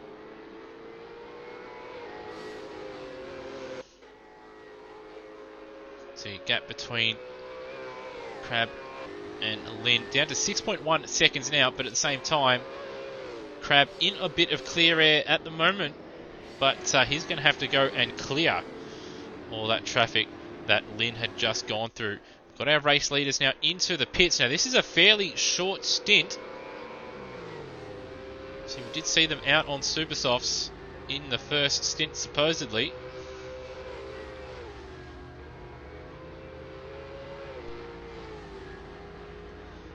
Doesn't look like they're changing drivers, but that elevates Reed into the lead. I would be surprised if a lot of these front drivers and front running teams change drivers at this point. You might as well get to that 1.5 hour point and then stick your other driver in the car for the second stint. So you see, ooh, it's the Havoline car, all kinds of sideways. Out of turn number 3.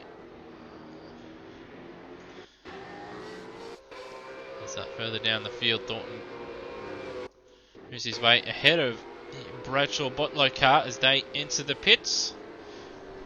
Do they change driver? It doesn't look like they are doing so. Just a regular pit stop for those guys. Further down the field, the Richards and Simmons United Erebus Junior team still being harassed by the car sales car. Closest battle on track at the moment as we do see the car in the background into the pits. Got the Norton car in the pits as well.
is Richards in the car at the moment, who's just entered into the pits. So I do apologise, I'm just trying to go through again and just try and find out who is in each car. But yeah, just a little bit awkward with the way things are at the moment. So, over the line, Delaney still continuing on in that car. 109 straight out of the pits, as we see Lynn now setting his personal best on that lap. And Motorola car just off there as well. A little bit of dirt and muck on the Boost Mobile Motorsports car, so that may have had a little bit of an off as well at some stage that we didn't pick up. And after the pit stops find themselves 6 seconds behind Cortum and Delaney as the Boost Mobile Motorsport car. So O'Hara going to have a bit of work to do, but Lynn still has done a very, very good job and sees them in a podium getting position.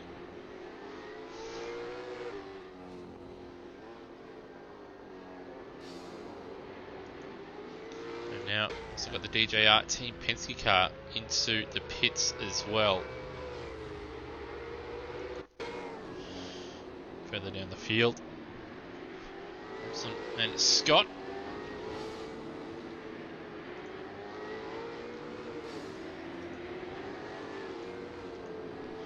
In a nice little battle with Richards and Simmons.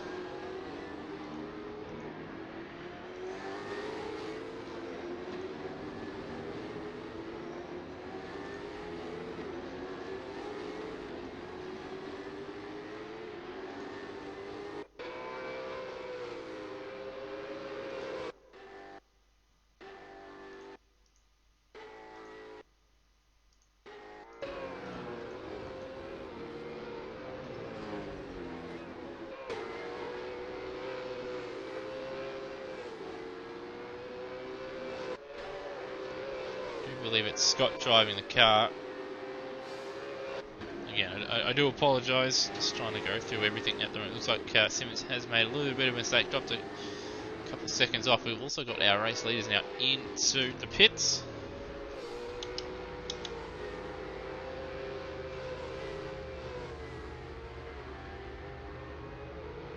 And once again, they're not changing the drivers. See, their fastest lap of the race, a 108.828 for Delaney as they go into the lead.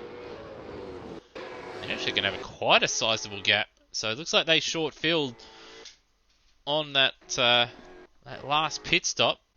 You have seen drivers go a fairly long distance into stints, with 40 minutes being, or just over 40 minutes being the longest. So it looks like they may have just come in a little bit early, perhaps get a little bit of clear air. And some fresh tyres for Delaney, and he's definitely put a bit of time over Reed in the Erebus car, that is for sure.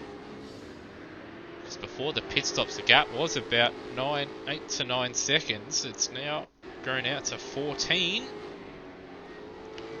Perhaps Reed may have had an off somewhere that we didn't see, but certainly that is a lot of lost time that Cotter at some stage is going to have to make up. And Reed, in fact, he's got Crab right behind him. That is for position, but the Harvey Norman car does still have to pit again in this sequence. So we'll probably see them in the next couple laps. They were another one that did go a fair way through the field, as we see. Looks like Keys coming out of the pits in the Team 18 car. Looks like they've had a few adventures off the circuit as well.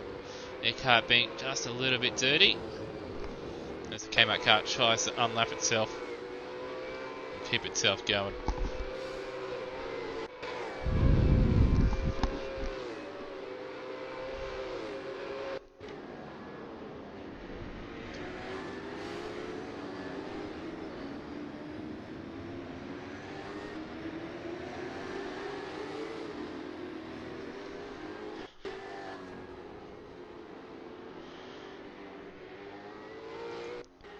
And there we are. We do have the HRT car leaving the pits. Running their ways down.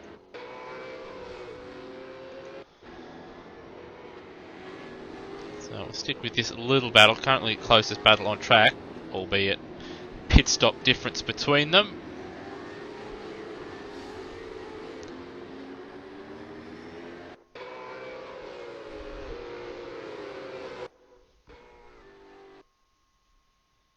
And in fact, there we go. So there is Lynn into the pits. And that elevates Brock up into P5, albeit temporarily. We did see them go 40 minutes through a stint last time. How long will they go this time?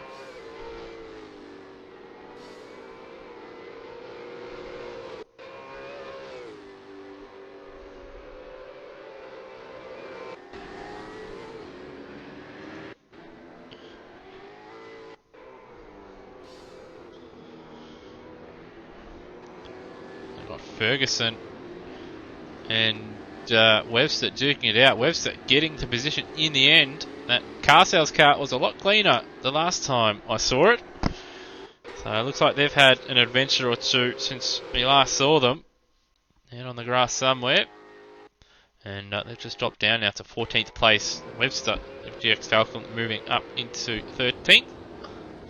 Just in front of them is the Caltex car. The Pepsi Max car was ahead of them earlier on in the race, but perhaps some pit stops to cycle them further back up the field once again.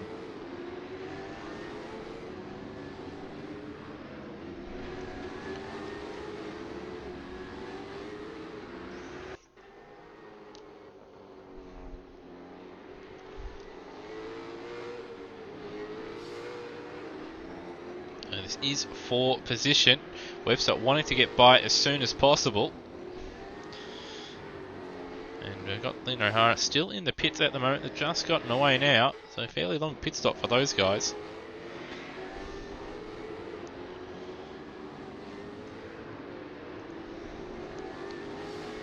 And there we go. So Webster getting the job done. Only took him a lap and a half.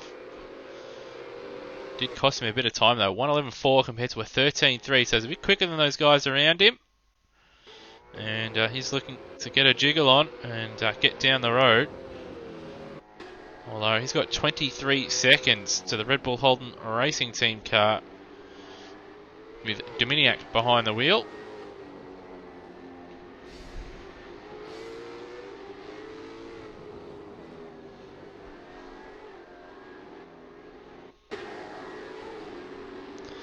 So just for those watching along, the gaps next to each driver's name, that's the gap to the car in front of them. So in the case of Reed, 17.4 seconds is the gap between themselves and Delaney. And 1.4 seconds is the gap between Crabb and Reed. And so forth. And, well, yeah, you can just go all the way down through the field. So if you see your driver's name with 34 seconds, in the case of Dominiak, that's 34 seconds to the Team 18 car of, I do believe, that's Keys behind the wheel at the moment. As we see Ferguson dropping another spot. So he's having a torrid time at the moment as we do see the Caltex car off in the pits in the background.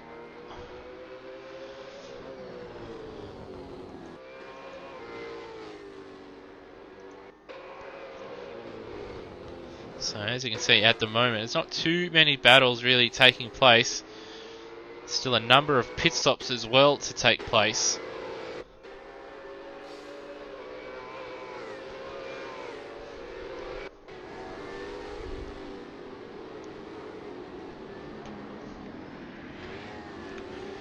Probably see pit stops in the next 5-10 minutes time.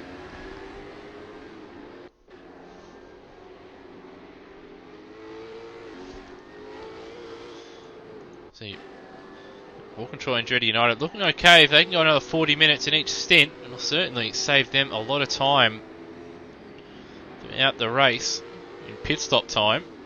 Perhaps might even be able to save enough for one less pit stop. But at the same time, they are going to need to find a little bit of extra pace as well to have Hall on the wheel at the moment, trying to chase down Monroe.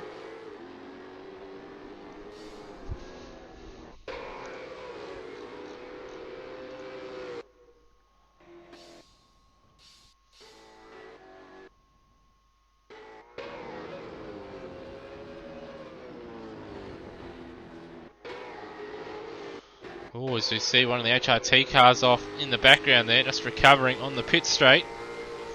Not exactly sure which driver that is. But you're looking at currently the closest battle on track.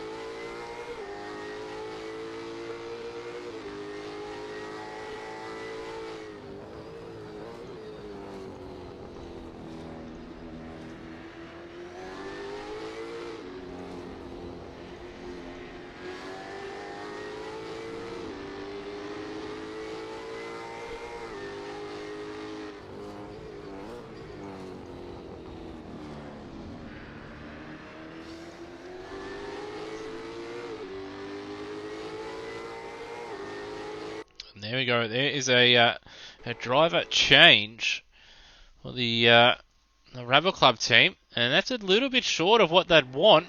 They're outside that range, so they're going to have to change drivers again because Munro hasn't done the required time. He's not within the sort of 10-minute bracket with an hour and 46 remaining, so they're going to have to change drivers once again, unless that's just the way they do their pit stops.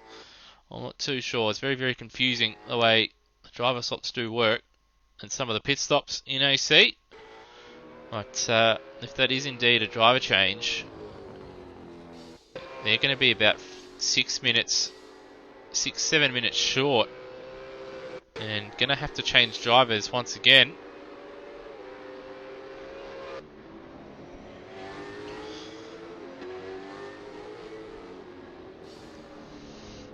So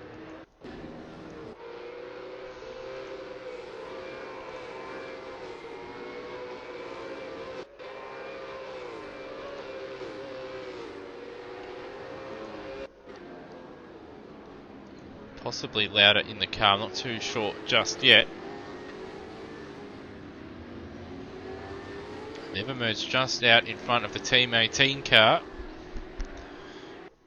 with Keys still at the wheel.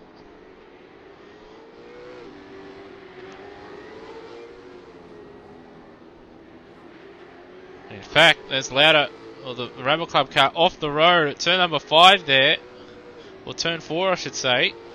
So already, since the pit stop, bit of a disaster. These cars aren't very easy to drive when they're on cold tyres and low tyre pressures. And well, there we go, disaster already. As we've seen, Crab now into the pit lane, and in once again come the Rabble Club car to sort their pit stop out.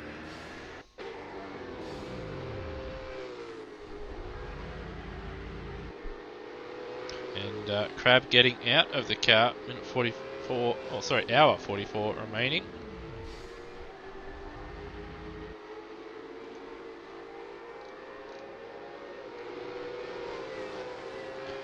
And also another change in the Rabble Club car as well. So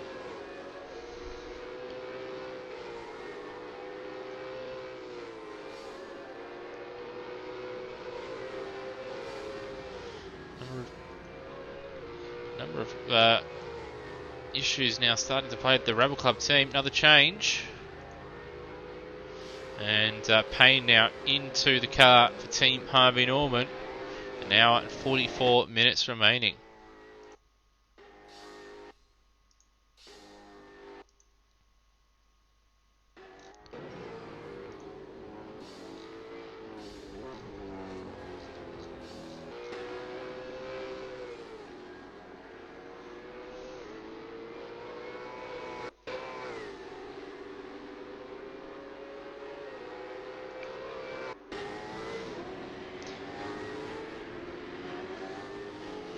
So there is a minimum driver length of 30 minutes, so we may see Munro back in the car at some stage, but the max length for a driver stint is 90 minutes, and we are seeing a number of drivers get to within that time.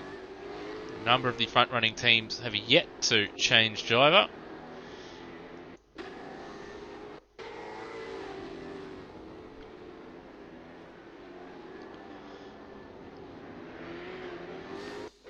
So we've got a nice little battle here. The Team Caltex car. Then we have Simmons in Erebus Junior car, followed by Red Bull Junior team car.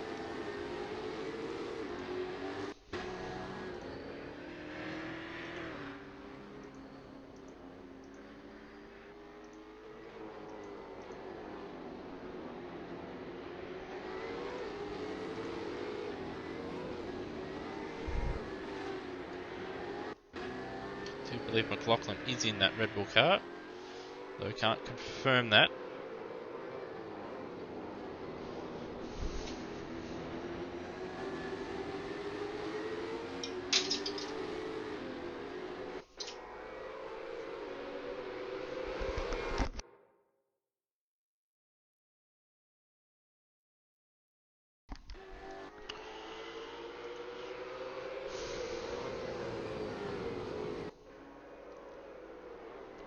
Absolutely nothing between these guys at the moment, though. The Caltex car holding on for dear life at the moment. Simmons going to try and make the move into turn 3. McLaughlin keeping a watchful eye in the background.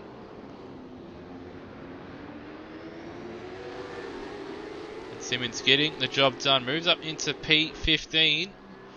Still got the monster car there in the background as well. These are all for position, all these cars.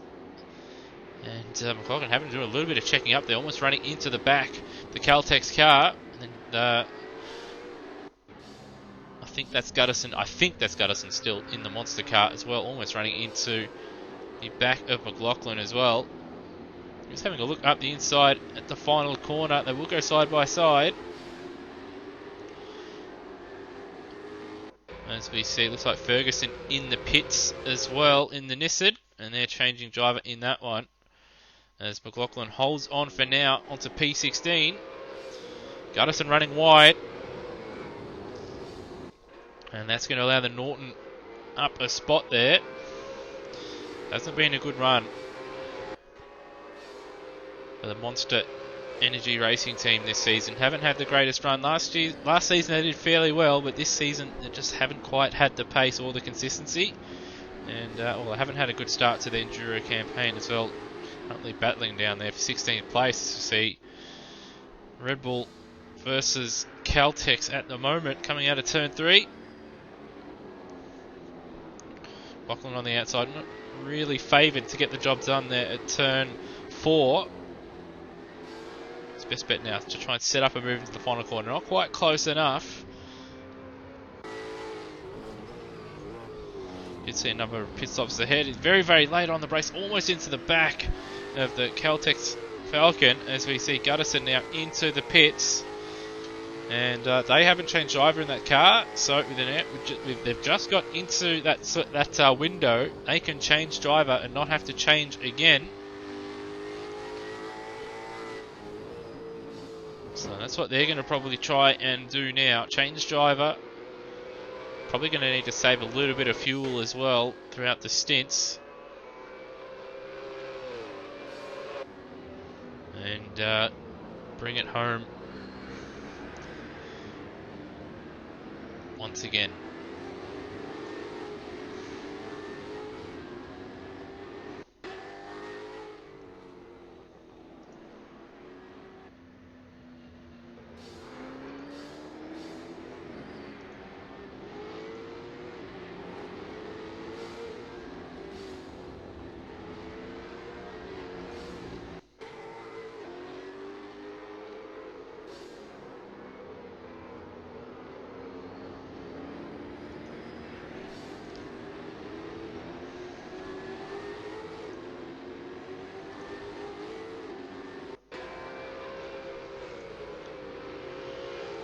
You see the Kmart car also now into the pits as well. Cicluna behind the wheel. And as they change drivers in the previous stop, are going to see them have to change drivers again at some stage, because obviously the max you can go is an hour 30, hour 40. So they will change drivers at some stage in their next 2 stops. As the Norton car now gets the job done. on the Caltex car. Moves up into P14, but these guys are going to have to stop once again. Up at the front though, gap between first and second has ballooned out to 25 seconds. Not sure if there's been a pit stop. Don't think there has been, but perhaps a little bit of drama and some mistakes. Let's seen that gap go way out now.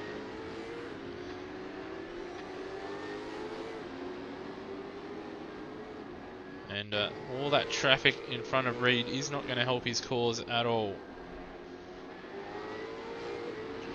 He's a good 50 seconds ahead of Lynn.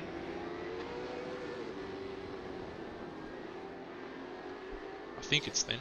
Just double check. I think he's still in the car and they haven't pitted again. As you see, the Red Bull Holden Racing team also entering into the pit lane. Dominiak at the wheel. Looks like he's going to continue as well once again. As you see, Reed try to pick his way past the Timken car, and he's going to have to try and get past the, I think it's the Mobile Holden Racing team car, or HSV car there. I'm not exactly sure what team name has been assigned to it, so I do apologise. Off the road there at turn 1, it's a bit of a disaster for him. And out of all that, losing about half a second there was Reed. 26 seconds. And they're being blown away at the moment. Delaney putting in a fantastic hour and almost half of racing. While further back, Lynn doing a good job for Boost Mobile Motorsports.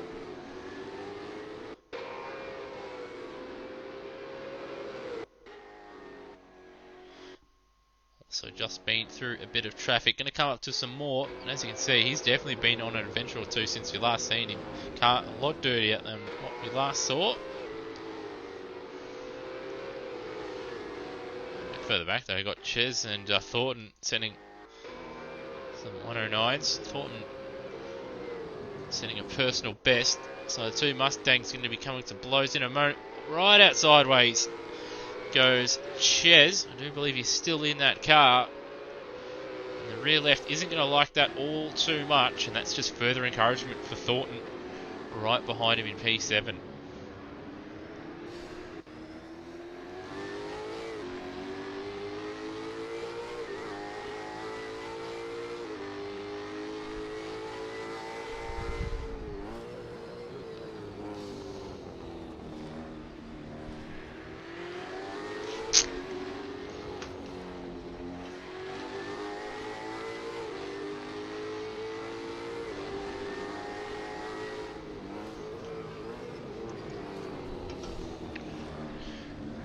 Having to go a bit defensive there at the final corner. It's compromised his exit out of the final corner, so the battle will continue.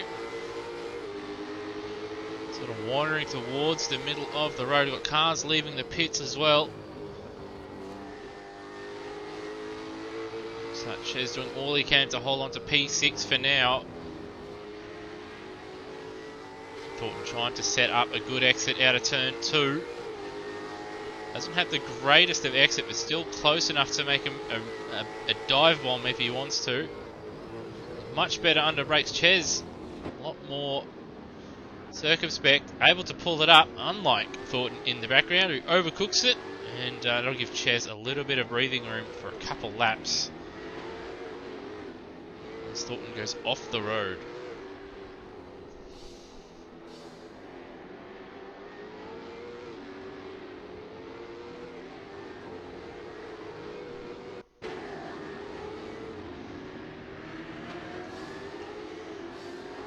Looks like going to be, yes, there is a change of position with Cicluna trying to get by McLaughlin.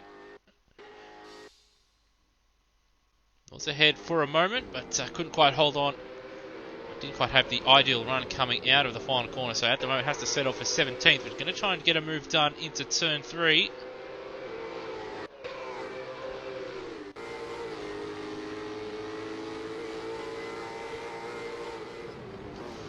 And very, very early on the brakes, it sort of caught Cicluna off guard a little bit.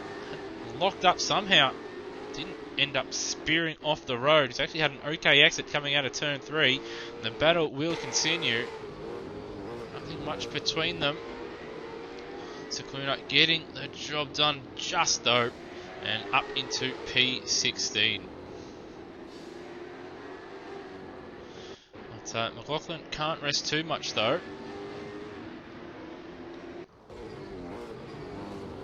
As the Phillips Guttison wants the car only 9 seconds down the road. As we see, looks like, yep, there it is. That is Lynn into the pits, and we will see a driver change. And arguably the fastest man, AK Racing, will jump into the car for the final hour and a half of racing here from Queensland Raceway. So it will be interesting to see just how quick he is. Did stick the car on pole position. His teammates done a fantastic job. Certainly his best effort of the season so far. And now it's up to his teammates to bring it home strong. Up at the front though, Delaney continues to stretch the lead out to 27.5 seconds. It's in a nice little pocket of space at the moment with no real lap cars in front of him. So it would be much welcome for him. It's all the front runners, as you can see. To cut back to Cotter at the moment, just a massive slew of cars in front of him. Might even be an idea to stop early, avoid the traffic, and try and find time that way, because if you try and race through all that, you're certain to lose time at some stage, and time is not on their side. 28 seconds between themselves and the race leader, and an hour and 31 minutes remaining. The pit window is open, where you can change your driver and he can finish off the race. But surprisingly, they go around once again. They have been going longer than Delaney and the Team Castrol Plus Fitness car, but it might be an idea for them to bring it into the pits, get some clear air running, and try and do what they can to bring that gap down between themselves and our race leaders. As we see, it looks like the Timken car off in the background there. Indeed it is.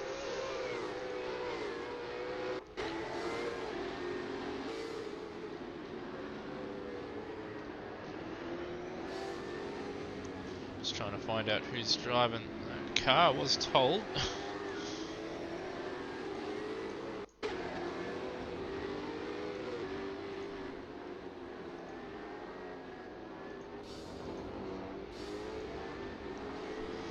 That is Cunliffe in the car at the moment, I believe. Just having a little adventure.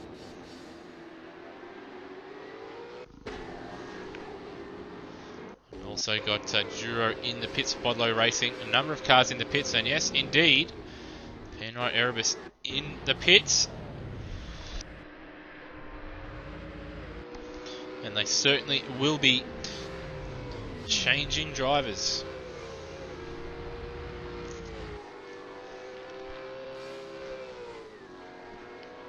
There it is, so changing drivers, as we see. That will allow the Hall and Rock Mega Fuels Walkinshaw Andretti United car sort of close up a little bit. With the way their pit stops have been going, they're tracking to possibly stop one stop less than everybody else out there, with each of their stints being about 40 minutes, just over 40 minutes long.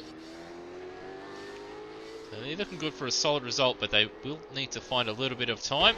And we do have our race leaders into the pits, and they will be changing their drivers, of course, as Delaney has done all his allotted 1 hour and a half. And Cortum, our new championship leader, just prior to this round, will be jumping into the car.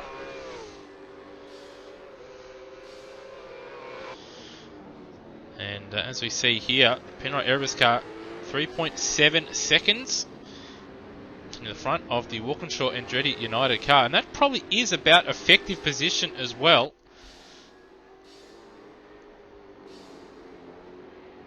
There is not going to be a pit stop difference between the two of them if the Walkinshaw Andretti United car continues tracking on 40 plus minutes per stint.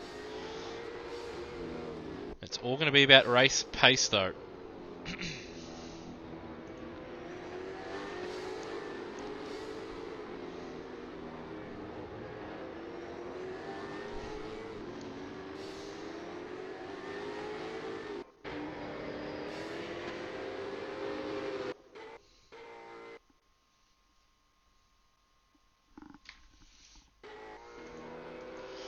out of the pit stop sequence. Looks like they've actually made up a little bit of time. Gap down now to 23.5 seconds. So their tyres will be a little bit warmer as well on this lap. So that gap should come down just a little bit more until Gortham gets his tyres up to working temperature and pressure. But Cotter is going to have to drive the stint of his life to catch up. 22.8 seconds between first and second. 3.5 seconds between Cotter and Hall. But they do have to stop again. Probably see them in. We're just past the 1 hour and 20 minutes to go range. And we do have the Pepsi Max car into the pits. Looks like they're changing drivers as well.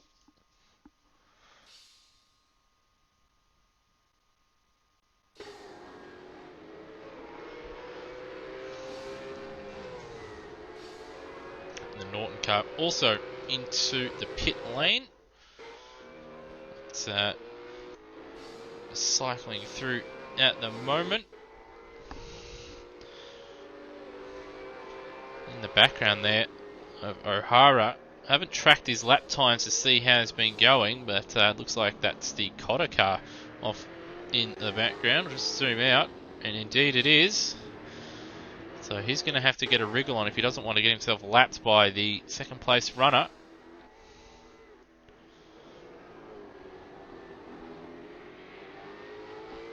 As you can see, right hand side fairly clean, but the left side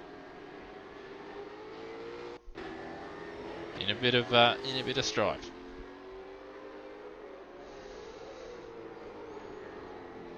And the Rabble Club car, which was running in a podium position majority of the early running, now finds itself down in 16th place. So Lauder's had an absolute shocker of a stint so far. Down in 16th, right behind the Taylor Green car.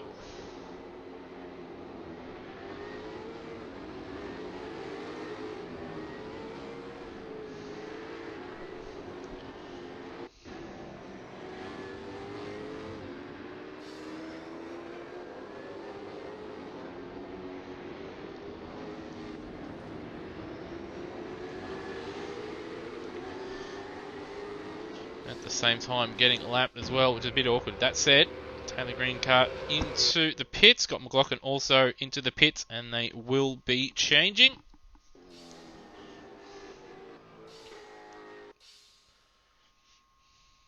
Oh, sorry, he's actually about to get into the car, I should say, so I've got that wrong.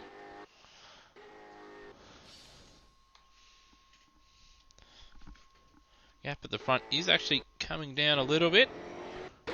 But that is why, probably, because Mr. Cordham coming up to a bit of traffic and they're battling as well, and also going through their own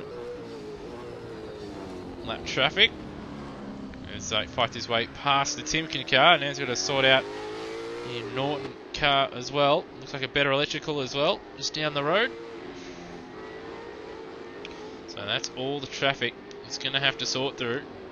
The next little while is our race leader, so plenty of opportunities for Cotter to close the gap. They have closed the gap since the pit stops by 4 seconds. Long way to go for them to close that gap down and battle for the win in this one. But as you can see on your screen, there's plenty of gaps out there at the moment. Not too much wheel-to-wheel action, so to speak. I was asked earlier how to see further down the field. Now, unfortunately, with the way this plug-in works, the maximum cars you can get on your screen is 24, which, as you can see, I've done. And then the only way to see lower than that is to click on the lowest place car after that. So that's why you don't see position 25, 26, 27, and 28.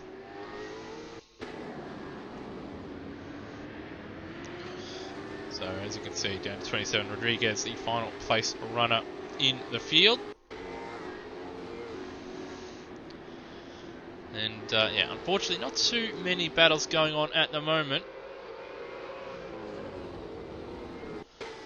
But with a slew of new drivers behind the wheel, I'm sure we'll see things change around a bit, especially at the front end of the field. There's a gap now. He's actually under 20 seconds, but as we saw, Cortum has to sort his way through the majority of the field, it seems, of lap traffic, and that's something that Cotter will have to sort out at some point in the coming laps as well.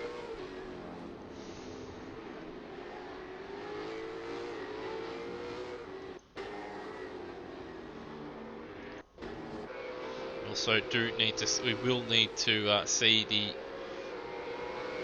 Walkinshaw Andretti United car enter the pits probably in the next 5 or so minutes time. We'll see them in, and from what I'm seeing, there will be a driver change at some point in that car again as well. So we'll stick with our race leader for now as he tries to fight his way through traffic. In fact, we'll ride on board Nissan Altima. Cortum, our current championship leader. Team sits second in the team standings. And this role, if they can hold on to a win, vital for them in the team's championship to claw back some points. And also be pretty handy for Delaney in the driver's standings to get himself a bit closer to the Penrite Erebus drivers as well. Delaney sitting in 4th place in the standings. Cortum, of course, just a 2-point lead over Reed in the championship. And he'll be certainly buying a drink for his teammate after a fantastic opening stanza. And giving himself every opportunity to extend his championship lead. That said, though, still a long way to go. Hour 20 plus an additional lap. Or what is usually an additional lap. And that gap between himself and Cotter, 19.2 seconds. So a fairly decent run on this lap, not having too much traffic. He's going to catch fellow Nissan Altima car sales car. And thankfully for Cortum, getting out of the way. And it remains a fairly clean lap. But as you can see, in a few laps' time, just down the road, he's got 3 or 4 cars to deal with. And at 109.3. And we'll jump back now to Cotter. And as you can see, he's got the better electrical car in his way. And then that pit straight has got a slew of cars in front of him. So there's 1, 2, 3, 4, as well as the car in front of him that he's got to get by. Thankfully for him, though, they've spread out just a little bit. So he should be able to pick them off one by one fairly easy. A little bit awkward into turn number 2 there, but the better electrical car saw him coming, gave him space, and Cotter shouldn't lose too much time out of that one. And now he can set his sights on getting by the Caltex car a bit further down the road.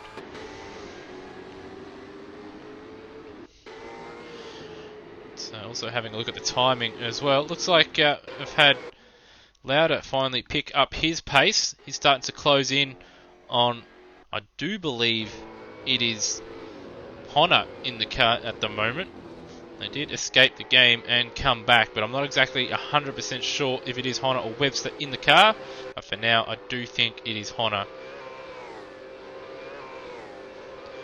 with Lauder taking over from Munro, who I do believe they will have to change driver because they did come in with an hour and 46 minutes remaining in the Rabble Club car, so there might be a little bit more pain for those guys yet. That said, Lauder at the moment trying to recover after falling to as low as 17th, I believe. Sitting in 14th, closing down the gap between himself and the Pepsi Max Falcon. Gap now under a second.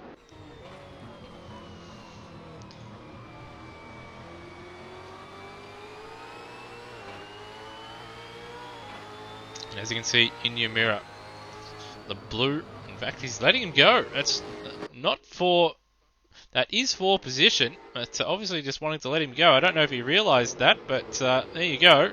It's actually the car behind him that is a lap car. It's a Honda getting out of the way, perhaps just not wanting to fight the position at all. In fact, I think now he's actually realised the car behind him now is a lap car.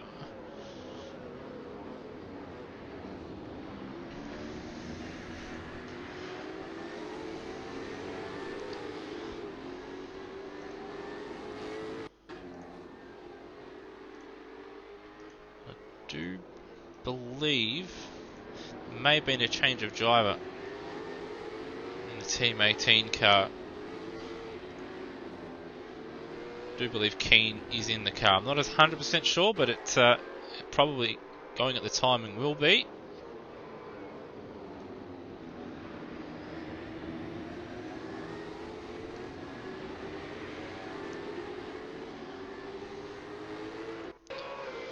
So, Lauder, I should say, and that'd be the easiest position he's taken with the guy just let him go thinking he's lap traffic, I think. Or perhaps he's got a problem. 113 on that last lap. He did have to let a couple of cars go, but certainly not an ideal lap for the Pepsi Max Falcon. And now Lauder can set his sights on trying to close down on Gutterson in the monster car.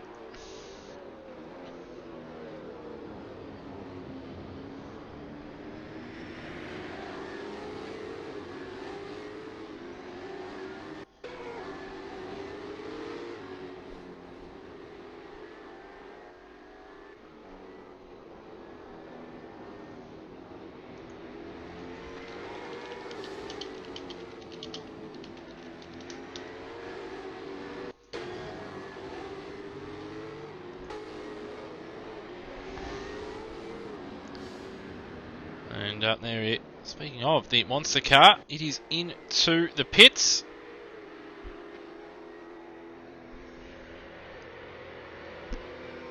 And it looks like they're going to go through and do a driver change.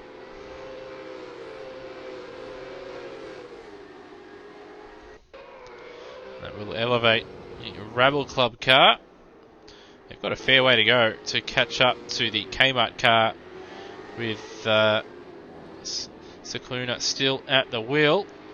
He's trying to chase down Dominiak. At the moment, they've just crossed the line, done a 10.5. We'll just stick with Cicluna for now and see what he's able to do when he crosses the line. And he's got the DJR Team Penske car in front of him. Which I'm going to assume they've changed driver. And 1 minute 10.0. So he did gain a little bit of time on Dominiak in front of him.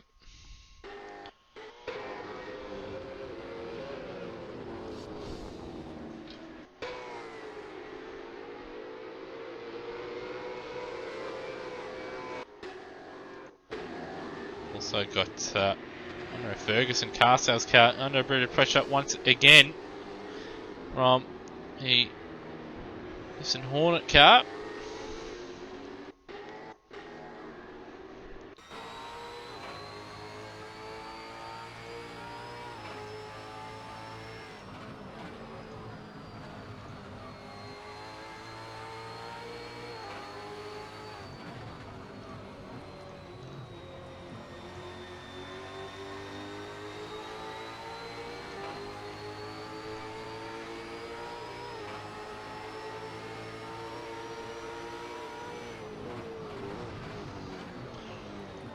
Up the inside, turn 3 gets the job done.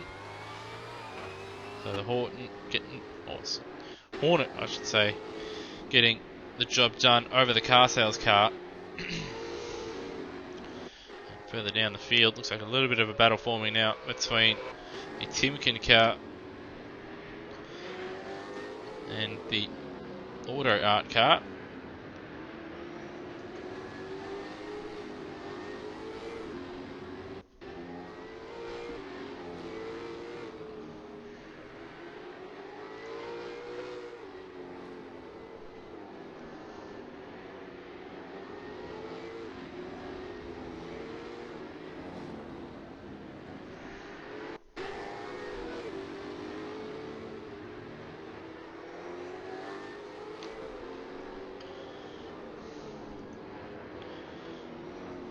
It's like as like roller cars, that lap traffic goes actually dropped out of that little battle pack sequence.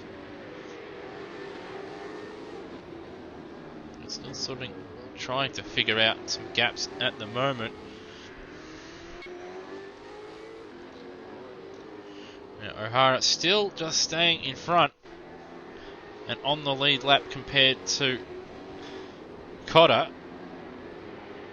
And he's trying to chase down Payne in the Harvey Norman car, but running wide like that certainly isn't going to help his cause. So you see Keane personal best on that lap at 109.3, a little bit down the field. And there it is there. So there is Payne into the pit with an hour and 12 remaining. You might be able to squeeze it home from here. 109.5, not ideal for O'Hara.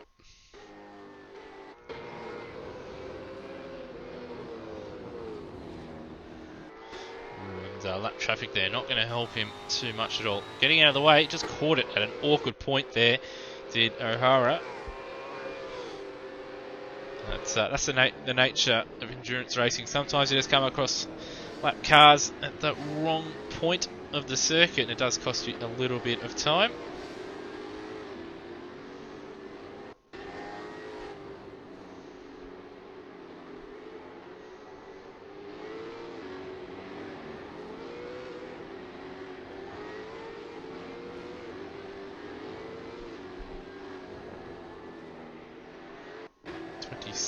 .8 seconds to Thornton down the road. They are starting to get into another pit stop sequence, although probably a little bit early. And there's the car sales car that's just in front into the pits.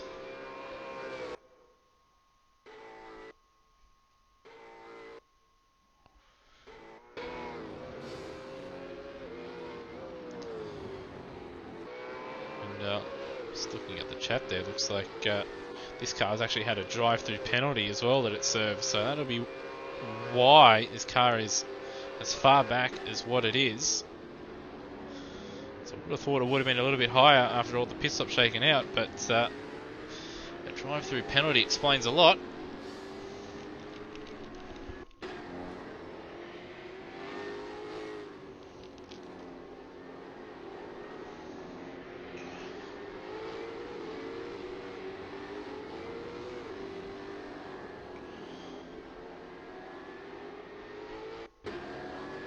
Gap now under 26 seconds, but O'Hara got a lot of work to do. Hour and 9 minutes remaining. So a little bit of clear air on this lap. Right on board as he crosses the line, and just see what he's able to manage. So 108.9, so that's certainly the fastest lap of most recent laps that I've seen when I've glanced over. And he's 4/10 faster than the man trying to put a lap on him in Cotter in second place. So he's coming up to an actual battle between, I think it's Webster and Green, I think. And they're going to go side by side into turn 3. Andy's probably hoping that they wipe each other out and clear the path for him, and he doesn't lose any time, as he's caught right up to the back of Webster. And well, he's hoping that Webster just gets out of the way, sticks to the left-hand side and gets out of the throttle. So nice driving from Webster. And shouldn't cost too much time to O'Hara. So go through turn 4 and 5.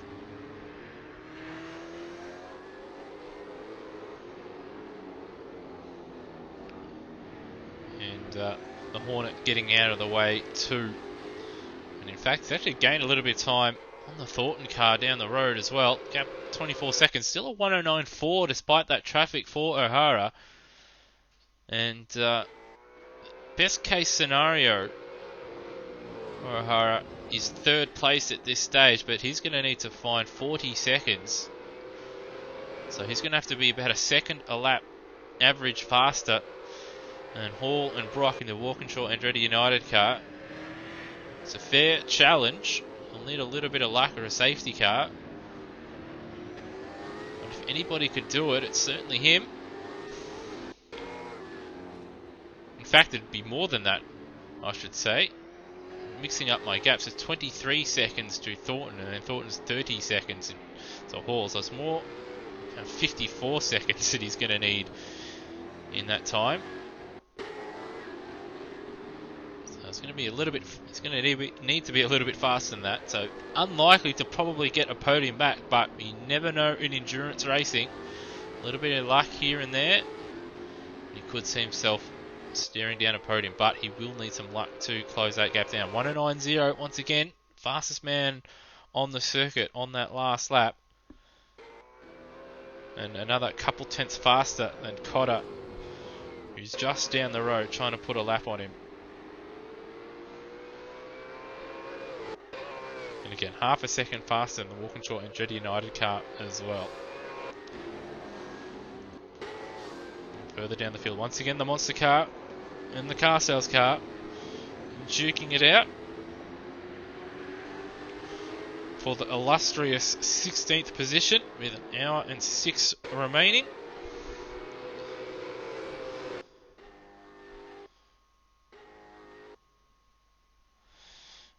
And car sales car is just going to catch the Timken car at the wrong point. It's going to cost him a little bit of time there.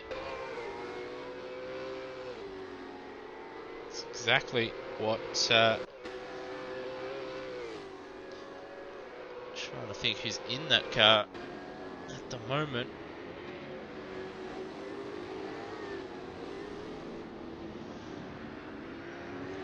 Gonna guess it's Phillips. Gutterson started the car. Gap now less than a second between these guys. Closest battle on the circuit, and it's for position.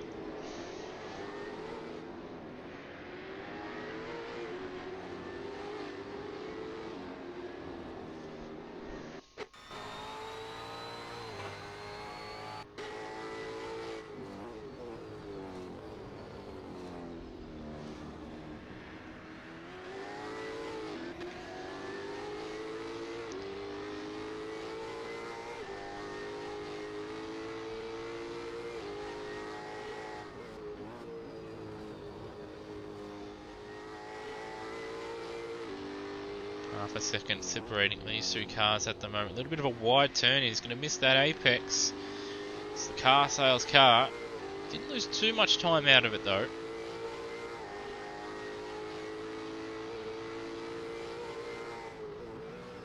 Gap though is starting to whittle down between them though. Gap is also starting to whittle down at the front with 16.7 seconds separating first and second. With Cotter also just eking away from the Walkinshaw Andretti United car in third. O'Hara has closed the gap down between himself and the Super Cheap car, I believe that's in fourth place, down to 20 seconds. The gap between himself and the Walkinshaw car is also 32 seconds, and he's slowly whittling down as well. But he's probably going to run out of time to close that car down, barring a mistake. And speaking of mistakes, the lockup for the car sales car has allowed the monster car to get alongside in the final corner. And it's going to be a drag down into turn 1. There's nothing between them, but you don't really want to be on the outside here at turn 1. That's it. The car sales car going to try and hold it. Doesn't quite have the momentum. And up into P16 goes, I believe it's Phillips in the car at the moment. As the car sales car all kinds of sideways out of turn 2. Holds it though. I'd say that'll kill any chance he has of trying to get a move back for P16. And again, a bit of a lock up there at turn number 3. Certainly not ideal. And yeah, his front left certainly wouldn't like that at all.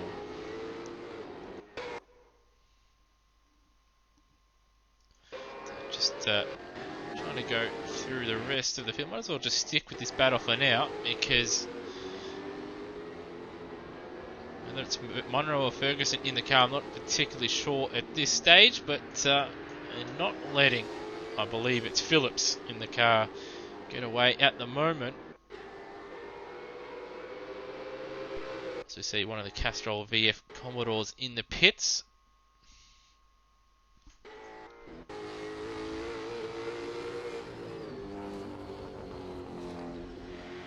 So nothing separating these guys at the moment, but Monster Car was just that little bit quicker and was making the less mistakes.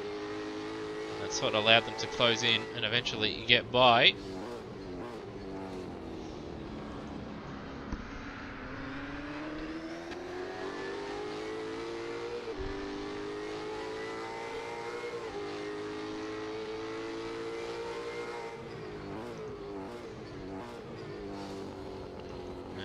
Just getting word that is Munro currently in the car sales car.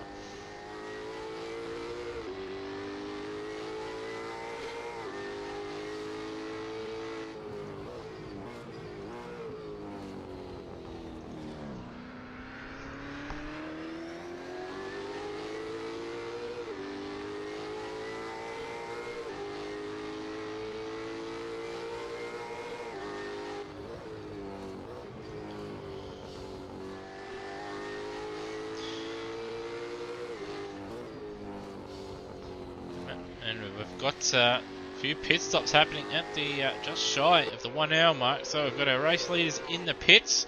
We've got the Super Cheap car in the pits. We've got a driver change in the Walkinshaw and Andretti United car as well. And that will elevate O'Hara up a few spots, albeit temporarily. Was travelling along quite nicely. And also got possible driver change, but certainly a pit stop as well for the Payne Crab Nissan. And well, look at that, the Super Cheap car and Andretti United car side by side out of the pits, and the Andretti, well, both of them off the road. Now race leader's going to come through and going to try and lap them. It's got I believe that's Brock that has just got into the car.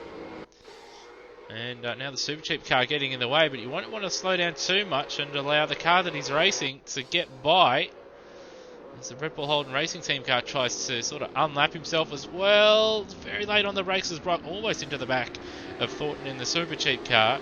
And the car behind them, Bradshaw, that is for position. They're going to go 3 wide on the exit here. So Thornton gets away. Going defensive. See, these guys have just pitted. I do believe the Botlow car hasn't pitted just yet. And now we have Cotter into the pit lane in the lead now as well. So they'll come out of the pits with just under an hour remaining now. So all cars now will have one more stop to make.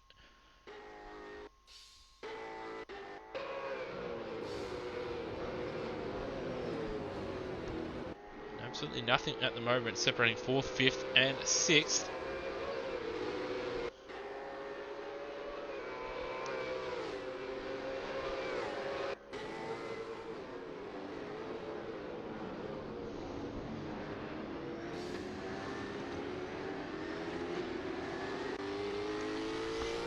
So we're looking back from 4th position to 6th, or to 5th and 6th. On the second covering these 3 cars at the moment. So I'm pretty sure the Bottler car will need to pit shortly. To see a number of cars, Hubbard and Hobson cars into the pits. The McIntosh Ellis car also into the pits.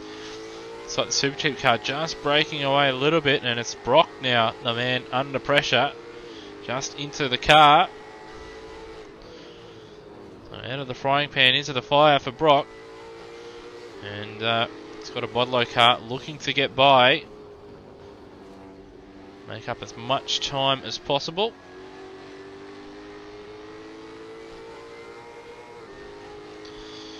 That said, Bodlow car hasn't had an ideal exit out of turn number 2, and Brock's put a bit of time on him there. Obviously Brock's tyre is now starting to come under a decent pressure and good temperature. That's now another spanner thrown into the mix with lap traffic also coming into play. We've got O'Hara now into the pits.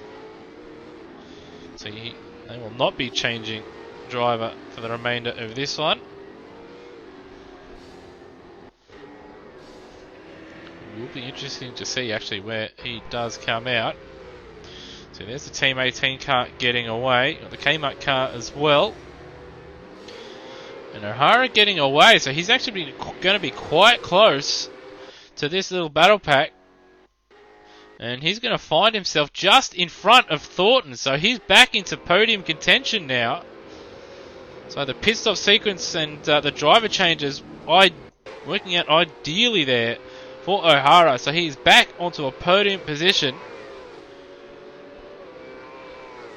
And lap traffic not helping the super cheap car at all, which have done a fantastic job to get themselves into a podium chasing position. But this traffic here not helping them all. They're boxed in behind the car in last place, and the Kmart car that I do believe has just exited the pits. It's also allowed Brock and Duro or Bradshaw to close right up. And yeah, massive mess for these guys to try and sort out.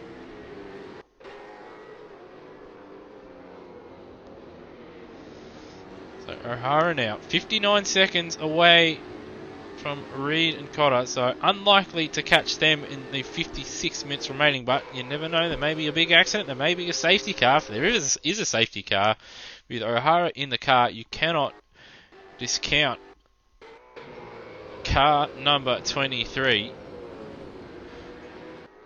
who when he's been in clear air so far in this one, he has been consistently the fastest man out there. And despite a drive-through we believe that they have had to serve, still now in a podium position. They don't have to change drivers. And they've got their fastest man in the car as well.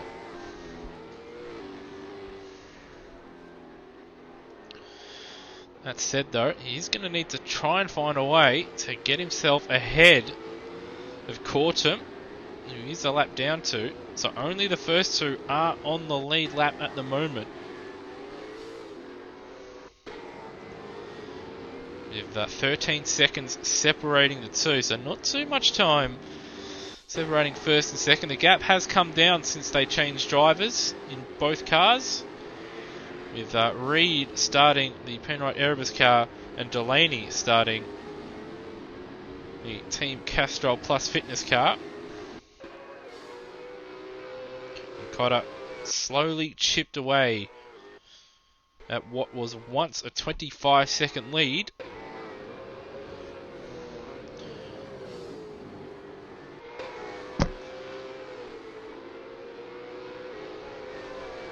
So he's done a good job so far.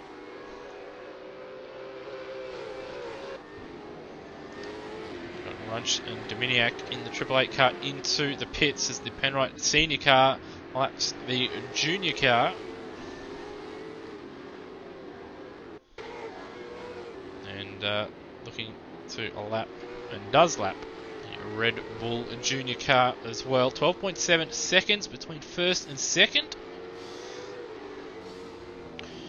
58.4 seconds separating second and third. As you can see, just up the road, Andy can see the man that he wants to unlap himself from there, right there, the red, green and white Nissan. If you can unlap him, he'll give himself every opportunity, if there's a safety car, to fight for a win. And he's going to have to get by the Team 18 car that's just in front of him and a lap down.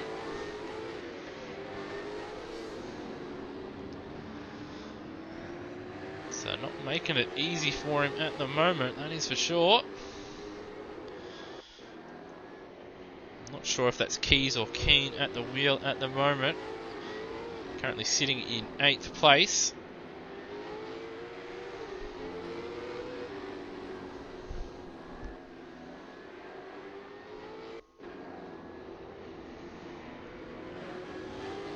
And there we go, letting him go.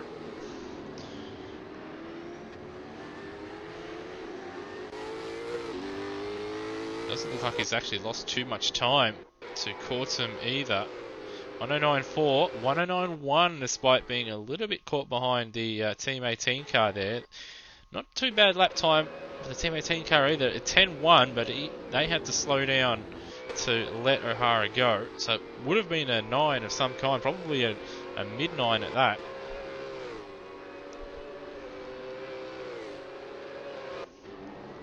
And they're 15 seconds behind the Team Penske car. And we've seen, there it is, the Bodlow car has jumped ahead of the Mega Fuels car. So obviously through a bit of traffic, and possibly mistake. Bodlow car now in P5 as we see Lauder into the pit lane, 52 minutes remaining. So we may see Munro jump back in that car at one stage.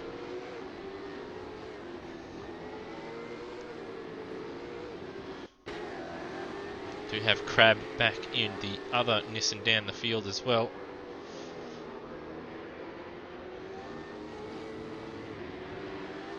And a 108.6, fastest lap of the race for O'Hara. That is exactly what he needs to do. Full second faster than our second place car as we see the Rabble Club car exit the pits right in front or beside Walkinshaw Andretti United car.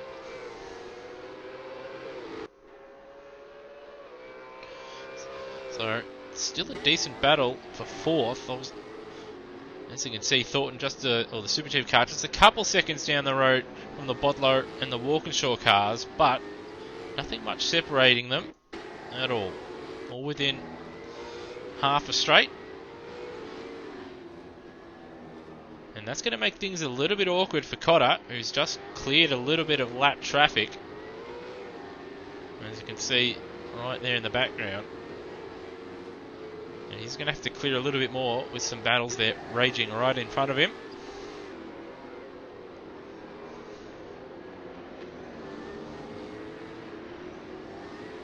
And now he's starting to catch up to the Bodlow and Walkinshaw battle. Now these guys are in the 10s, Cotter in the 109.2s, so a second a lap difference there or thereabouts.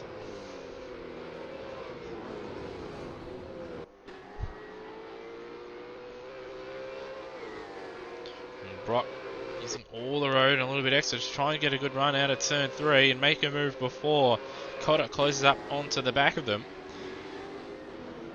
Very late under, brakes at turn 3, he's outbroke himself. He's just, I think, avoided spinning on the grass. Makes things easy for Cotter though. He doesn't have to fight his way through one of the cars. He's still going to have to find a way past Bradshaw. And if Brock plays it smart, he'll stick close to Cotter and try and follow him through as the Bodlow car slows down to let him lap him. As the Newman Cunliffe car enters into the pit lane. And also the Bodlow car now into the pits as well. 49 minutes, he's not going to be able to make it to the end from here. But it will be interesting to see when people pit. Now we'll cut to Mr. O'Hara because he has caught our race leader. And he's going to try and unlap himself here. So it's not for the lead, as what he would have hoped. But he's now unlapped himself. And if we do see a possible safety car, he'll bring himself right into play.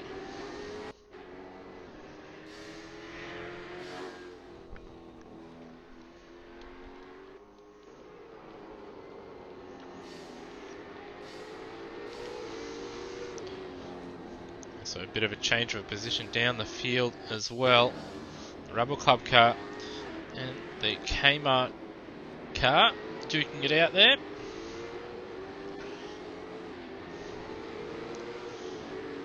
Sure who is in the Kmart car at the moment, although going by how the driver changes worked earlier, it might be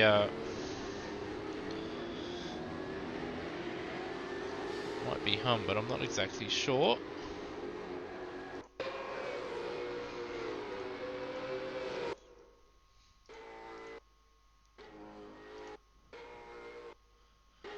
So Vanderham in the car at the moment. They've done a really good job sitting in the top 10. They actually find themselves behind the Pepsi Max car. So, two Super 2 teams and drivers in the top 10. They've done a really, really good job, though. Both those guys, even though the Webster car looks like they're a lap ahead. And that's a car off in the grass. It's the Caltex VF Commodore there. And we've got Cunliffe jumping in that car that we did see pit. So, the Timken car, that's Cunliffe down there in 22nd at the moment. As we see Pepsi Max car getting out of Cotter's way. And O'Hara, there it is, not fastest lap of the race, but still a 1:08.6, 9/10 faster than our race leader. 47 minutes remaining. Now, I think with he and Lynn praying for a safety car, half a second faster than Cotter on that last lap. Cotter, who was half a second faster than our race leader. So we still will have, I reckon, a battle for the lead come crunch time in the final 20 minutes of this one. With Cotter ever so slowly closing that gap up between himself and Cortum. While it looks like Brock or Hall, who's in the... I do believe it's Brock in the Walkinshaw Andretti United car, closing up to the back of the Super Cheap car. And he's had a really good run going through turn number 3.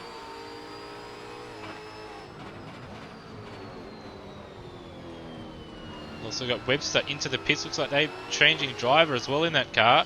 So they were running in 9th place. They're now changing driver. That will cost them quite a lot of time actually to change the driver depending on the PC. O'Hara once again 1:08.7, 4/10 faster than our race leader. We had a much better lap on that one with a 9.1 and a 9.3 for Cotter on that lap. So perhaps a little bit of traffic for him, but he needs to gain as much as possible. He wants to make a battle for it at the end here. Still plenty of time to go though. As we look back from the Super Cheap Auto Mustang at the Walkinshaw Andretti United ZB Commodore, who's had a decent run through turn number 2. Immediately the Super Cheap car goes to the inside. Going to force Brock to go around the outside late on the brakes. Lock the inside front. He's not going to be able to get through there as the Super Cheap car's carried just enough speed to hold on. So he will have the inside for the next corner though.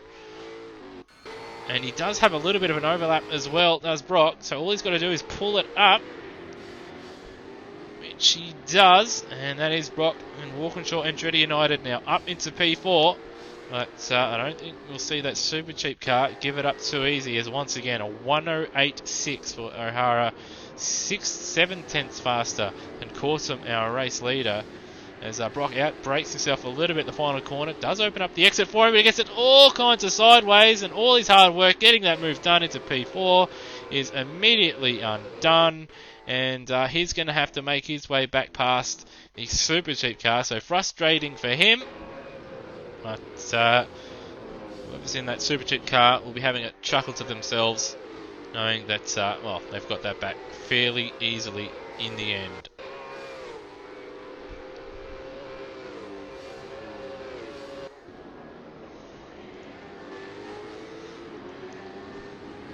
And we've got word that it's Webster in the car, in the Pepsi Max car. Looks like a change of position between the Rabble Club car and the Kmart car. And the Kmart car looks like it's recovered from a little bit of an off there. So not exactly sure what's happened, but after all that now, Lauder / Munro, I'm not sure who's in the car, but they are now back up into P9. They were in the teens. They were running in a podium position early on in the race. But a little bit of a disaster pit stop sequence in the midpoint of the race has seen them drop down the field and drop a lot of time. And looks like Monroe trying to get a move done on the Red Bull Holden Racing Team car, and it's going to have the inside for turn 1. Oh, a little bit of contact there. Not very aware, and that may be... There may be an inquest after that, because drivers are meant to have the a car radar or a spotter to tell them when there's a car next to them. So I don't think the Red Bull car and drivers will be too pleased with that one, that's for sure. It's very, very close though. Might see him try and make a move.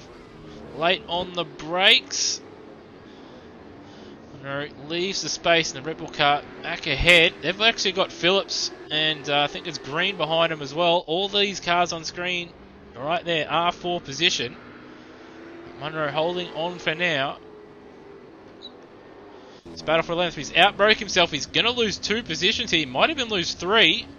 As the Hornet car right behind him as well, looking to get by. Another slide there is going to cost him dearly in the end. It has to go defensive into the final corner. Hornet car will try and go around the outside. Its rear tyre is probably a little bit better than the car sales Nissan, which has had a couple of slides on that last lap. Once again, side by side, he'll go into turn 1, albeit with a different car this time. This time, doesn't make a meal of it. As you see the Red Bull car in the background, very, very wide there.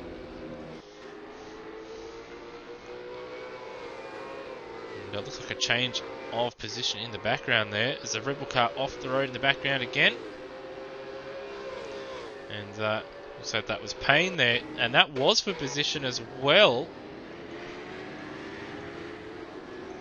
Very, very interesting.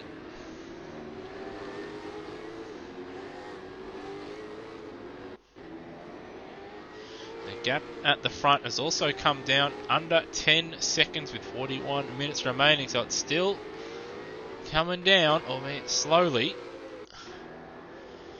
as we see Red Bull Holden Racing Team car trying their best to hold on to P11. One mistake could see them drop 3 spots in the blink of an eye, as Munro found out the hard way.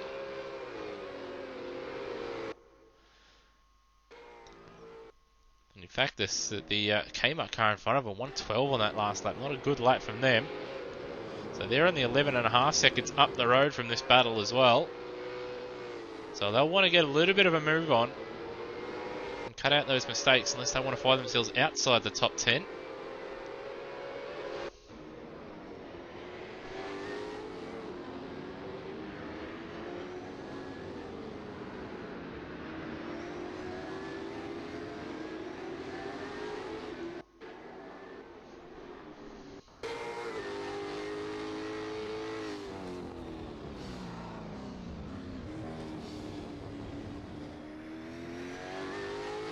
So it looks like we have had a change of position in the background. Horton has got the position. And also getting lapped at the same time. So perhaps Munro's had a little bit of an off there. And yeah, it's dropped well behind the back of the Hornet Nissan.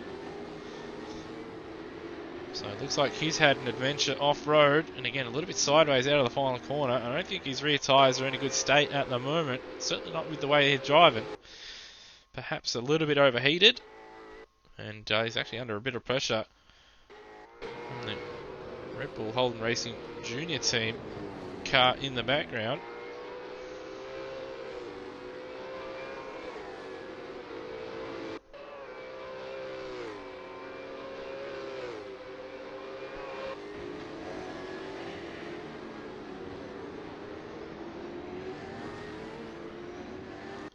Well, down the field there, personal best there for the Team 18 car. Low 109 as you see the Caltex VF Commodore running off the road there, turn 1. And this car here, they're actually 2 seconds behind. As you can see, just flashed through the screen there, the DJR Team Penske Ford Mustang. So they're trying to chase down 7th place. And also about 15 or so seconds behind the Botlow car as well. So whoever's in the Team 18 car, if they put a really good stint together, they may be able to steal the P6, but they're going to need a little bit of luck, a little bit of strategy, and certainly a bit of car speed, as you can see, pushing to the edge, and a little bit more on the grass there in the exit of turn 5. Did have the gap down under 2 seconds earlier on in this lap. It looks like scruffy middle sector there cost him a little bit of time. 10-1 for the Penske car, a 9-9 for the Team 18 car. Still 2 tenths faster, but could have been a little bit better. There's the gap at the front now, 7.6 seconds with 37 minutes remaining. And we see the Super Cheap car into the pits, 37 minutes remaining. If you're pitting now, you're confident you can make it home without another stop. And without needing some extra fuel.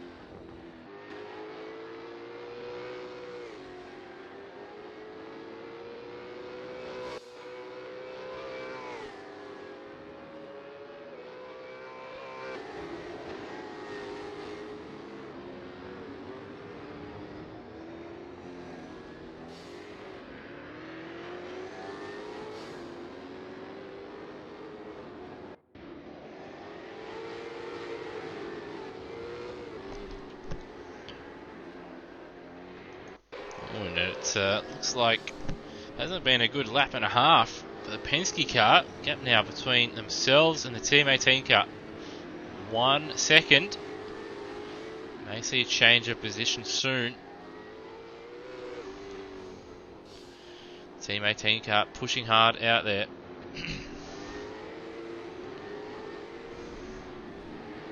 As you see, a little bit wide there. There's the Team 18 car there. Certainly not what he wants. Got the monster car into the pit lane. And got Davies in the car for the final stint. Red Bull Holden Racing Junior team. Leader, 1 minute 10.2. Gap at the front, 6.2, 6.1 seconds now. And 9.3 for Cotter. Penrite Erebus car. In fact, 6 seconds. May have to jump to our race leader. He's coming up to a little bit of traffic. Can see the battle we were looking at in the background there that Cortum did have to navigate. That is something that Cotter will have to navigate. Cortum now coming up to the back of one of the Team Vodafone cars.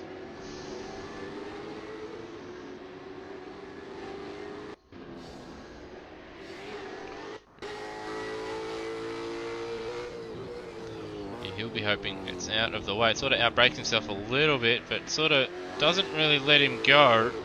And that's certainly not ideal for the race leader.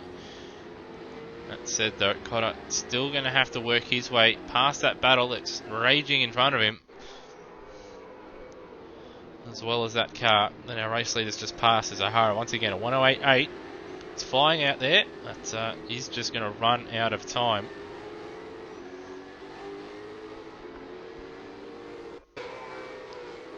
And there it is, 109.9 to a 109.3 as we see Castrol VF Commodore off in the background.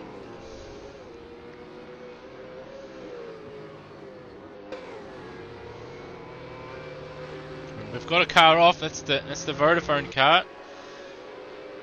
And Corton was probably hoping that Cotter would have to deal with the Vodafone car there, but to no avail as it's gone off the road. As we see a nice little battle between the Harvey Norman car and the Red Bull Holden Racing Team car. All these cars on screen here are for position.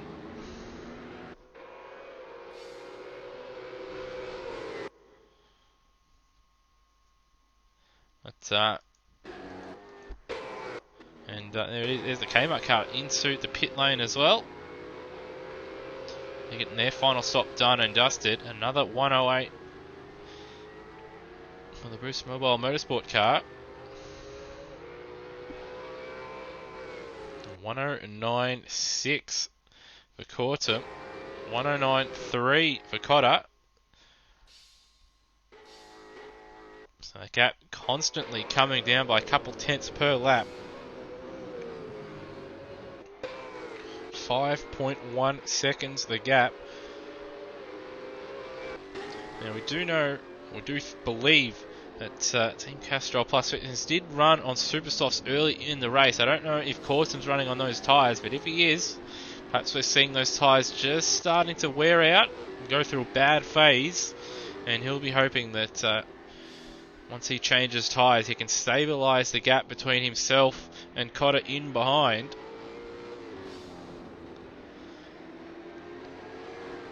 But he's in a bit of clear air at the moment, but not putting together lap times that he'd ideally like, that is for sure. The gap still under, well, it's just under 5 seconds now, as once again O'Hara, another 108. And constantly faster than these guys, but won't catch him. 109.6 once again, so that seems to be the pace of Cortum at the moment in clear air. 109.2 seems to be the pace of Cotter, that low 109 range. Constantly 3 to 4 tenths faster at the moment, and maybe an idea to bring Cortum into the pits, get some new tyres, and just sort of maintain that gap, or try and reduce and undercut as much as possible. So he's probably got a lap or two before he catches all that traffic in front as well. So you will want to think about pitting before he catches them, because you certainly don't want to enter the pit lane after having to fight your way through all that traffic and losing all that time. To go back to Cotter, he's obviously got to deal with the Team 18 and Shell V-Powered battle in front, and the Team 18 car getting right out of the way. 109.6 for O'Hara on that one. Probably had a bit of traffic. And, yep, there it is. Cortum into the pits. Cotter into the lead, a 109.3. So, his next lap or two is going to be crucial in determining the outcome of this race, with Cotter needing to get by the Penske car without too much loss of time. Don't think he will lose too much time. And possible driver change as well. So that will cost the Nissan a bit of time, as Cotter outbrakes himself trying to get a lap on the Penske car. So a change of driver. We've also got the Andretti United car in the pits as well. We know they've been able to go for 40 minutes, but they obviously want to come in early, get some good tyres on the thing, and make it as easy as possible, at least in the next couple of laps. Castrol car is back. And they're about to get going again. Don't think we'll see a driver change in the Penrite car, but very, very interesting that we did see that change. So you see that's the Penske car now into the pits.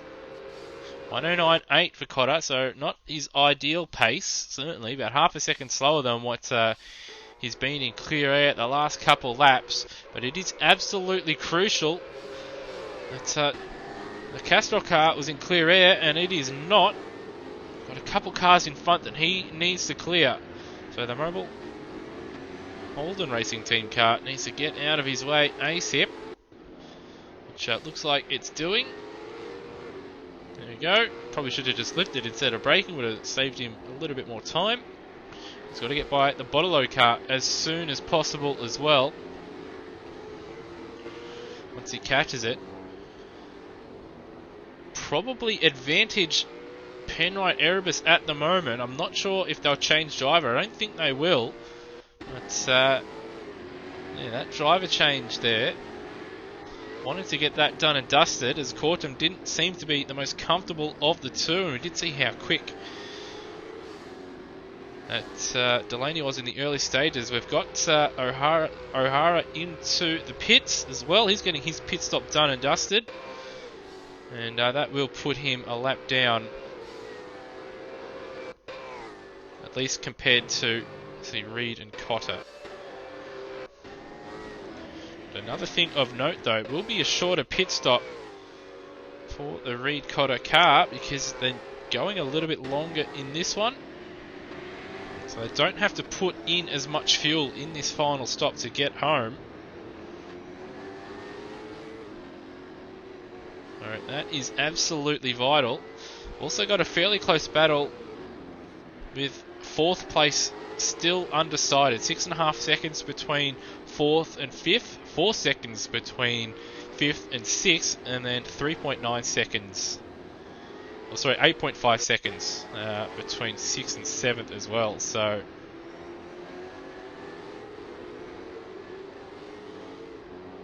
as we see the Erebus car now into the pits, a 109.0 for the Castrol car on that last lap. And the Team 18 car also entering into the pit lane.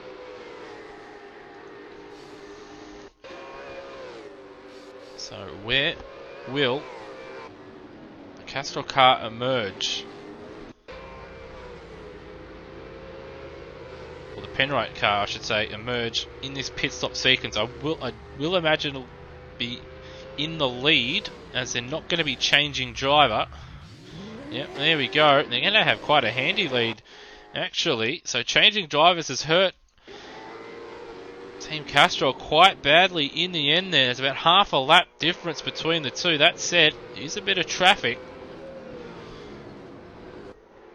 in Cotter's way, but a significant distance between 1st and 2nd at the moment.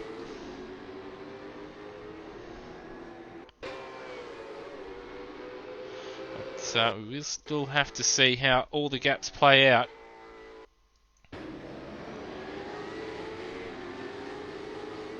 And 25 seconds. That is a massive, massive turnaround. The driver, they probably should have just kept the drivers in the car. But yeah, that in and out has cost them dearly in the end. It will cost them the win, barring some kind of miraculous comeback or mistake in front.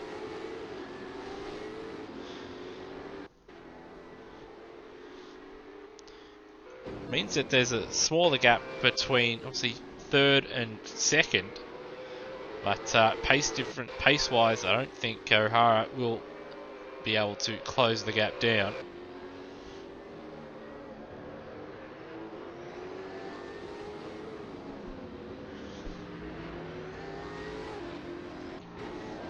So at the moment, closest battle on track between Red Bull Holden Racing Team and Team Rabble Club.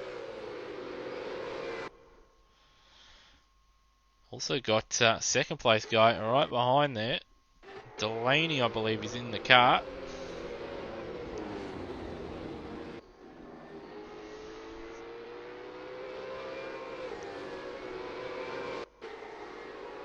And now, 2nd place mate splitting the two.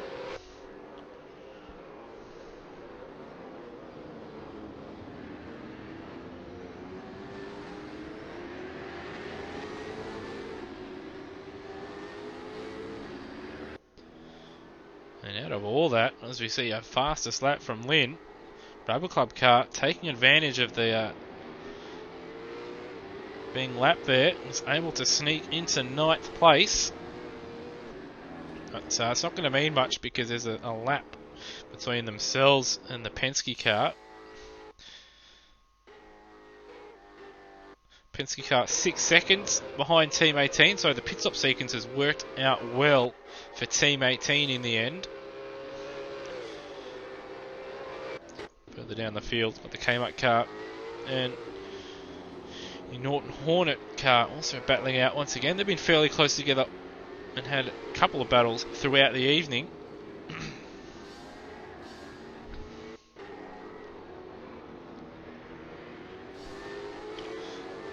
Also got one of the Nissans just leaving the pits. We've also got the Bodlo car in the pits as well. So you see the Norton car go a little bit wide, and it's a slightly better exit than the Kmart car. Will hold on for now, but certainly got his work cut out for him in the final 23.5 minutes. So hold on to P16.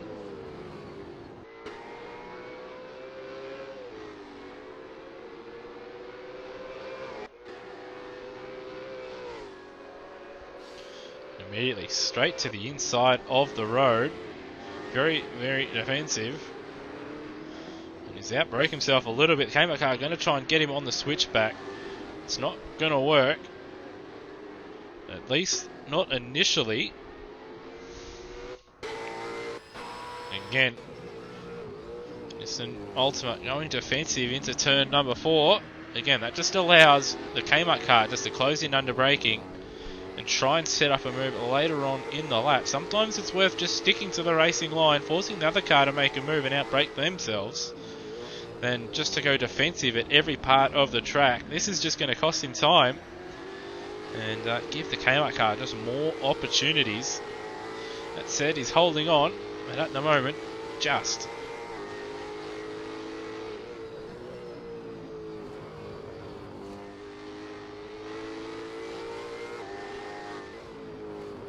See the Kmart car, they're just struggling over the bumps. Oh, and Nissan struggling on the exit at turn 2. They're getting a little bit sideways. Kmart car didn't have the most optimal exit either, so it's pretty much status quo. As you can see, the Kmart car much better under braking because he's on the outside. He's going to try and get him on the switchback, but by that stage the Nissan can get back underway, under power, and live to fight another day. As they're both very, very wide in the exit of turn 3. Again, very early turn in for the Nissan. It allows the VF Commodore to close in. It gives him a chance into the final corner. But it does help, son, if you do hit the apex, which the Kmart car didn't quite do that time. But once again, as we see O'Hara, another fastest lap of the race, 1:08.4. It's just a bit of a shame for him that he's 26 seconds behind the second place car at the moment. Got a couple pit stops. Got the Payne Crab car in the pits, as well as the Richards and Simmons car also in the pits. They're fairly high up, currently in 13th place. If they don't have to do a driver change, they'll find themselves in quite a handy position. It looks like they're actually out of the pits as well, so they're up into 13th place. They were running quite well early on in the race, but in the middle stint sort of fell out of decent running. They were in the top 10 in the first 5 or 6 laps after a really, really good start. And yeah, as I said, not a great running in the mid part of the race, but some good strategy now sees them in 13th place. So good running from those guys. And obviously Honor and Webster in the Pepsi Max car doing a solid job in P12 as well. I do believe they are currently the highest placed Super 2 runners as well.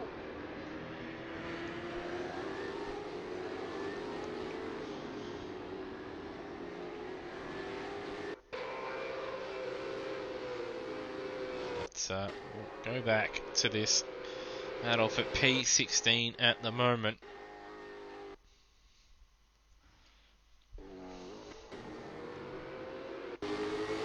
Once again, defensive into turn 2. You don't see that very often. It's not really a passing place, and it does really... well, it makes it very, very awkward. But the Kmart car is not able to make it work. Perhaps a little bit too conservative under braking. And not quite aggressive enough to get the job done. Still, just holding on for dear life is the Nissan Hornet. So you see a number of cars into the pits within the final 20 minutes. As you can see down in 19th, 20th and 21st.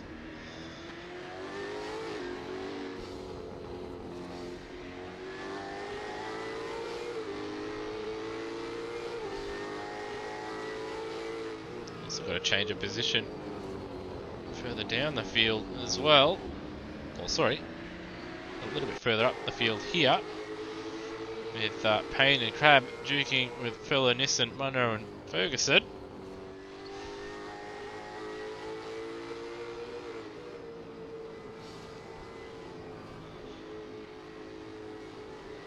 fact, these guys are only about 5 seconds up the road from the battle between the Nissan Hornet. There's a poor exit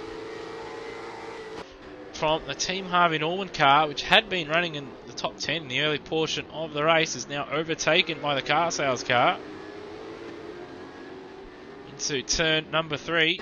And also see a temporary change of position between the Kmart car and the Nissan Hornet. They're also about to be lapped, or They're hoping to be lapped by the Pepsi Max car, but he's sort of stuck behind them.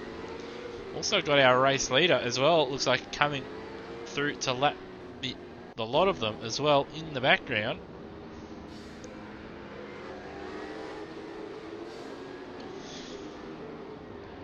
So these guys probably not too happy in the Pepsi Max car, because the car they're racing is only just under 6 seconds down the road, and they can't really help close that gap down because they're stuck behind these two guys that are battling and not really letting them go.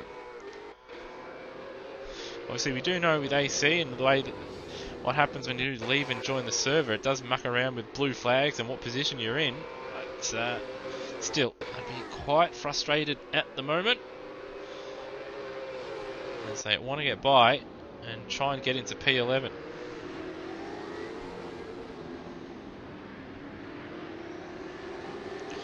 As you see right there, a race leader. Best bet might be, as I'm seeing it's Webster in the car, best bet might be for Webster just to stick behind the race leader as close as possible, and as they let the leader through, he can sort of force his way through and lap those cars in front of him.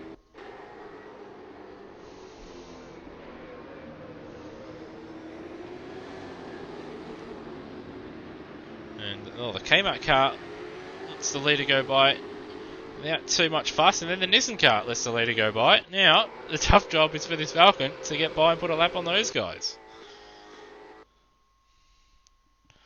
As we see the Kmart car try and take advantage, and he does take advantage of the Nissan, sort of a little bit distracted, getting lapped. And the Kmart car able to take advantage straight up the inside as the Hornet ran wide. And the FGX going to try and make a move to put a lap on, but it gets blocked by the Nissan Hornet. Is up the inside. Obviously, he doesn't want to let the Kmart car get away, but he's got to let the lap car get by, and is also being lapped at the same time by the Team 18 car, who are trying not to lose too much time themselves. And again, trying to make a move on the FGX. It's costing everybody time here, and almost makes contact with the lead car. Very, very awkward. In the end, it's worked out fairly well for the Kmart car. They've been able to build up a little bit of a lead over the effective car they're racing. And in fact, they're not too far behind Munro now in the car sales car. As, only 1.5 seconds. Well, sorry, 3.2 seconds separating the Kmart car and the car sales car.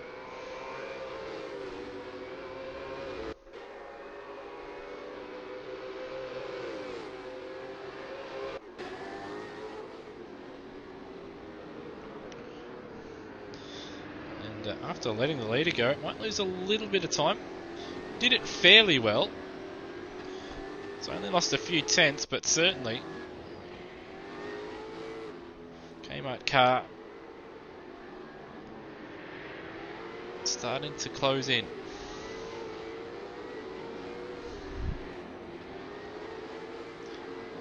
Yes, we will see, I believe, a Ferguson-Payne battle at some point, Munro. We will see it. 3 seconds separating the two.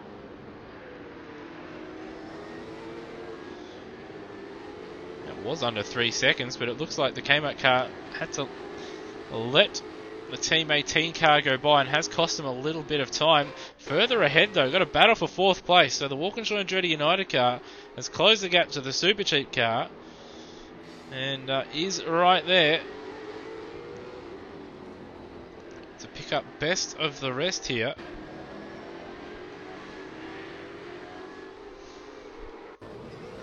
Very, very late under brakes at the final corner. The Super Cheap car gives him space. Going to try and get him on the up and under. And it's going to be a drag now down into turn 1. With the Super Cheap car holding on for now. And a very adventurous attempt under braking at the final corner there. It's going to try into turn 2. Not really an overtaking point. Trying all kinds of different things. As you see Webster get by Phillips here. So what has happened here? Phillips has made a mistake somewhere. It looks like going through to lap some cars. And that has allowed Webster up into P11 as he once again finds himself behind the Kmart car, who is, well, should be a lap down on him. As we see once again, Enduro United versus Super Cheap, both very late on the under brakes. Super Cheap car trying to get him on the switchback, isn't able to do it, and he's wide on the exit of turn 5, and that will see Brock drive away and build up a nice little comfy gap. And into 4th place with 12 minutes remaining.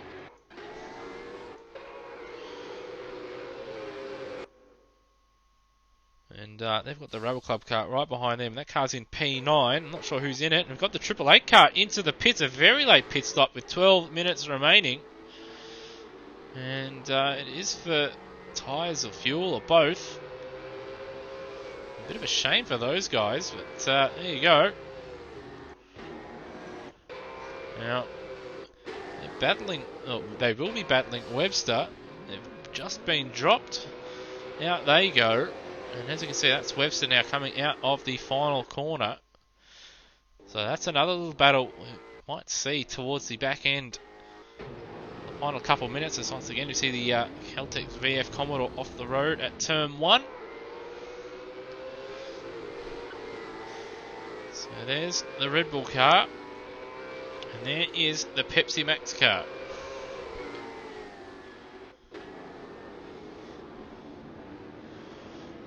And once again, car sales versus Kmart. Side by side, and Kmart gets the job done. And up into P15 goes the Kmart car.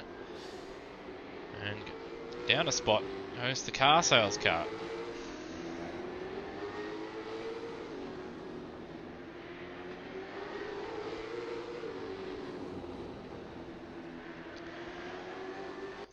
Further up the field though, Super Cheap car not letting Brock get away in P4 as they go through lap traffic.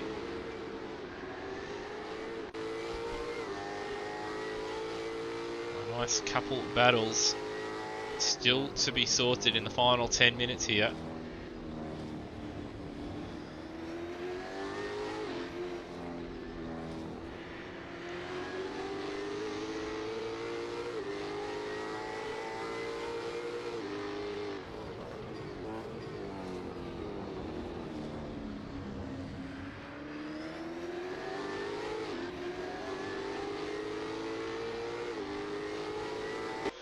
Go through to lap the Team Vodafone car once again, both in the 1 minute 10s, so not ideal pace.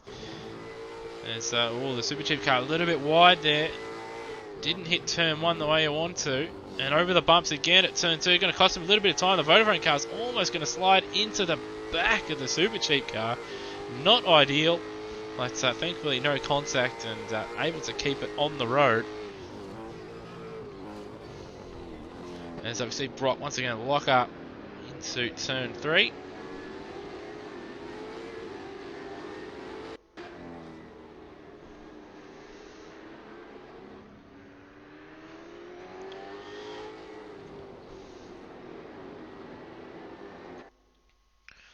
And that battle still down here for P15 rages. And finally the Pepsi Max car's been overtaken or let go by the Kmart car. And Webster can go and try and hunt down the Red Bull Holden Racing Team car and get into the top 10, which will be a fair effort for the Super 2 team.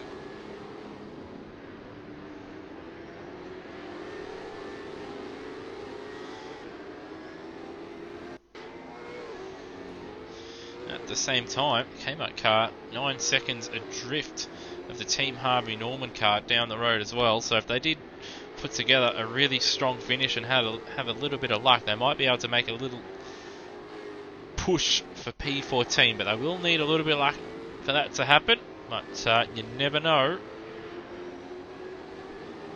But at the moment, this is currently the closest battle on the circuit.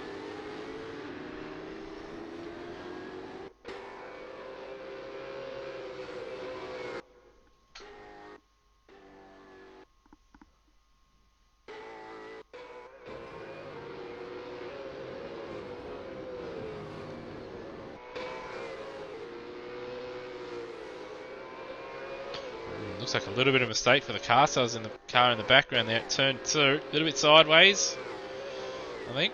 Just caught a glimpse. And that was 1.1 seconds. Now 2 seconds. Oh, he gets to turn number 3.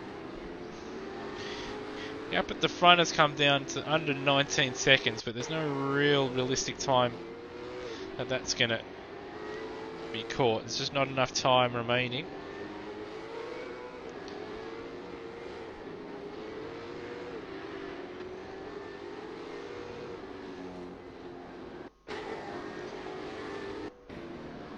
But again, the battle for 4th and 5th and the battle for 15th and 16th, currently closest ones on the circuit. As we see, Red Bull Holden Racing Team set their personal best, or that driver's personal best on that last lap.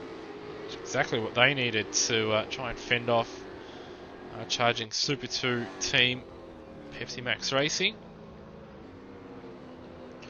Well, Brock does his best to try and fend off the efforts of the Super Cheap Auto team. Nothing really to separate them lap time wise. They are going to have Andy O'Hara, yep, there we go, in the background, come through and lap them. But I don't think that was really a particularly good way to let a leader go by and save time.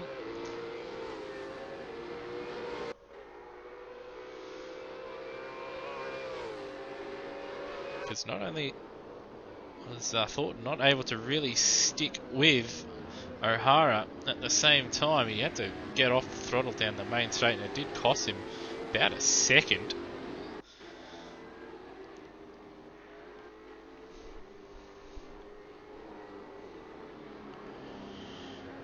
And for Brock, the car that's about to lap him is the next car up the road for him in terms of position.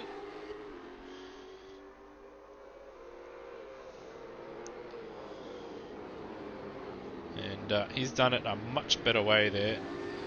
Has lost far less time. Thornton in the background has actually dropped 3.1 seconds back. So he's made a mistake at some point after that. 1:12.5 for him. And despite O'Hara lapping those two cars, still managed to set an 8.9.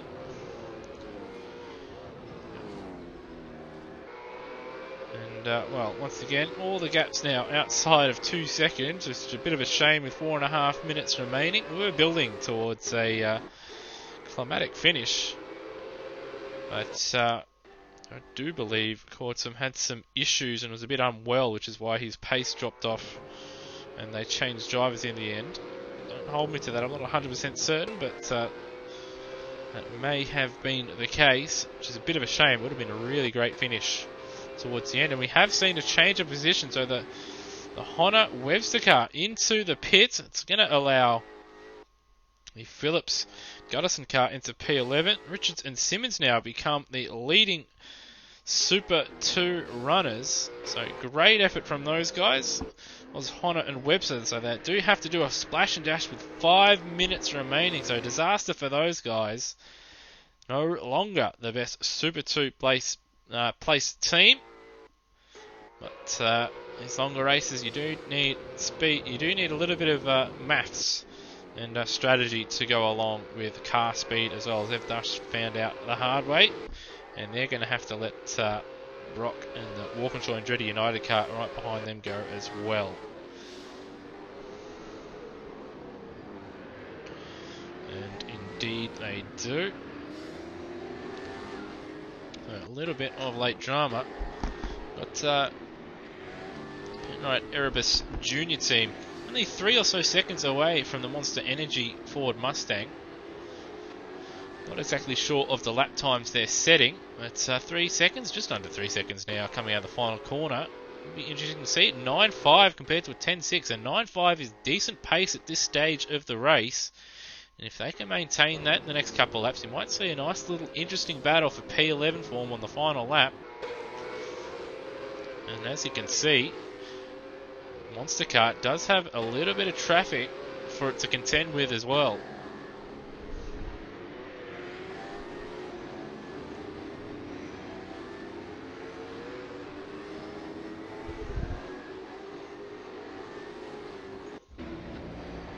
a number of cars that they're going to have to sift their way through. 2.7 seconds currently the gap. What will it be? It's Phillips and Guttison get their way through. As they close back onto the back of the car sales car.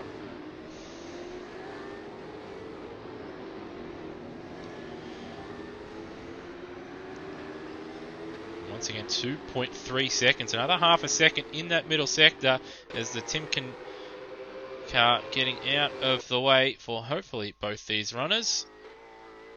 And a 10.3 on that lap. So not quite as good on that lap. There was a junior team there, but still got that gap down to 2 seconds. But they're going to have to deal with the Timken car and possibly the car sales car, as we see the monster car very wide on that exit. It's not going to be ideal down the straight. Has lost them a little bit of time in comparison to P12, and it outbroke themselves as well as they get past the car sales car. But looks like they haven't lost too much time in all of that, thankfully.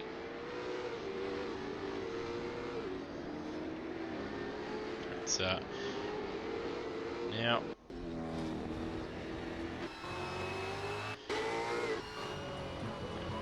as you can see, face full of VF Commodore. The Airbus Junior team at the moment, trying to show his nose and get through. Timken car gives him the inside, and again hasn't quite made it as easy as what he did. Monster car down the road. That said, the gap still come down on that lap. 108, 110.8 compared to 110.3. My mistake. 1.5 seconds, and still some more cars and a little bit of rubbing as well down the road there. As we see, once again, looks like that team, a Caltech VF Commodore off the road once again on the exit of turn 2. Slamming down the gears. Under 30 seconds remaining as well. Just see where the race leader is. So he's about to start another lap. So the next one, I believe, will be the final one. It will come up on the screen. Or it should come up on the screen. Yes, it is the final lap. So it should be a comfortable win for Cotter. But can Richards and Simmons duke it out at the end? Well, sorry, not Richards and Simmons duke it out in the end, I should say. Well, the monster car and the Penrite Junior car battle it out in the end. It's under a second now. 10.8 plays an 11.7. So they are going to have an opportunity. Both of them very wide on the exit of turn number 1.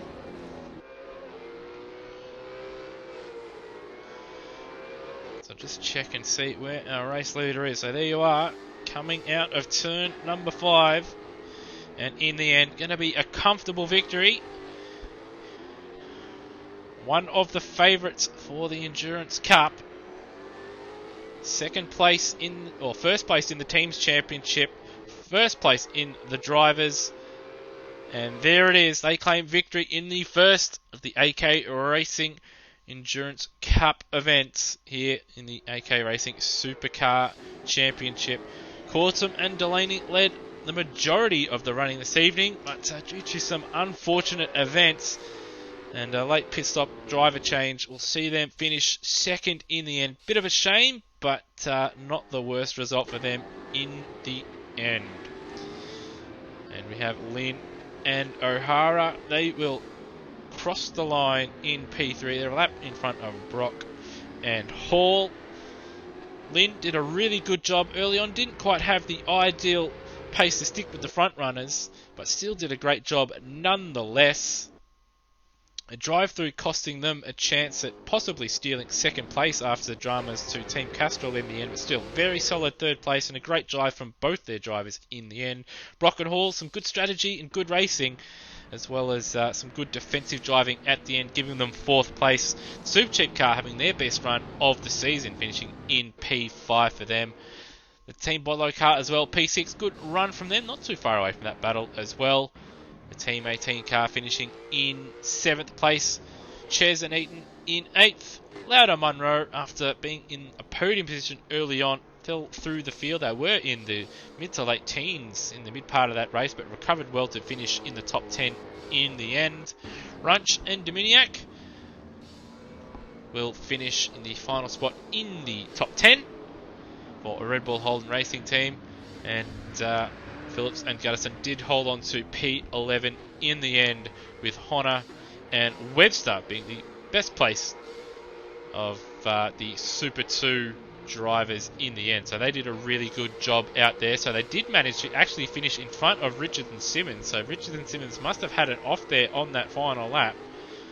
So something that we didn't see, as we see the Team 18 car having a little bit of a drift and play around there. So a little bit of a disaster there for Richards and Simmons on that last lap that we didn't see when we cut away to our leaders, but still great effort from those guys, as well as Honor and Webster. Payne and Crabb in the end finishing in 14th. They had a good run early on, but obviously fell away as the race went on. The Kmart car, can't remember the full name, I apologise, of the first driver there, but Cicluna as well. They both drove well. They were up there early on in the race, but the middle portion of the race didn't suit them well. But still, 15th place, a great effort from those guys, followed by Munro and Ferguson. Taylor and Green in 17th, McLaughlin and Davies in 18th, and then we have Hobson and Scott, Hubbard and Nichols in 20th, Ellis and McIntosh 21st, Newman and Cunliffe, Ball and Knight, followed by, I do apologise, it's just switched over. We had Newman, Cunliffe, Ball and Knight, Dossett and Spencer, followed by Pope and Poole, Monte and Spinozzi in 26th, and Rodriguez and Cooley finishing in 27th.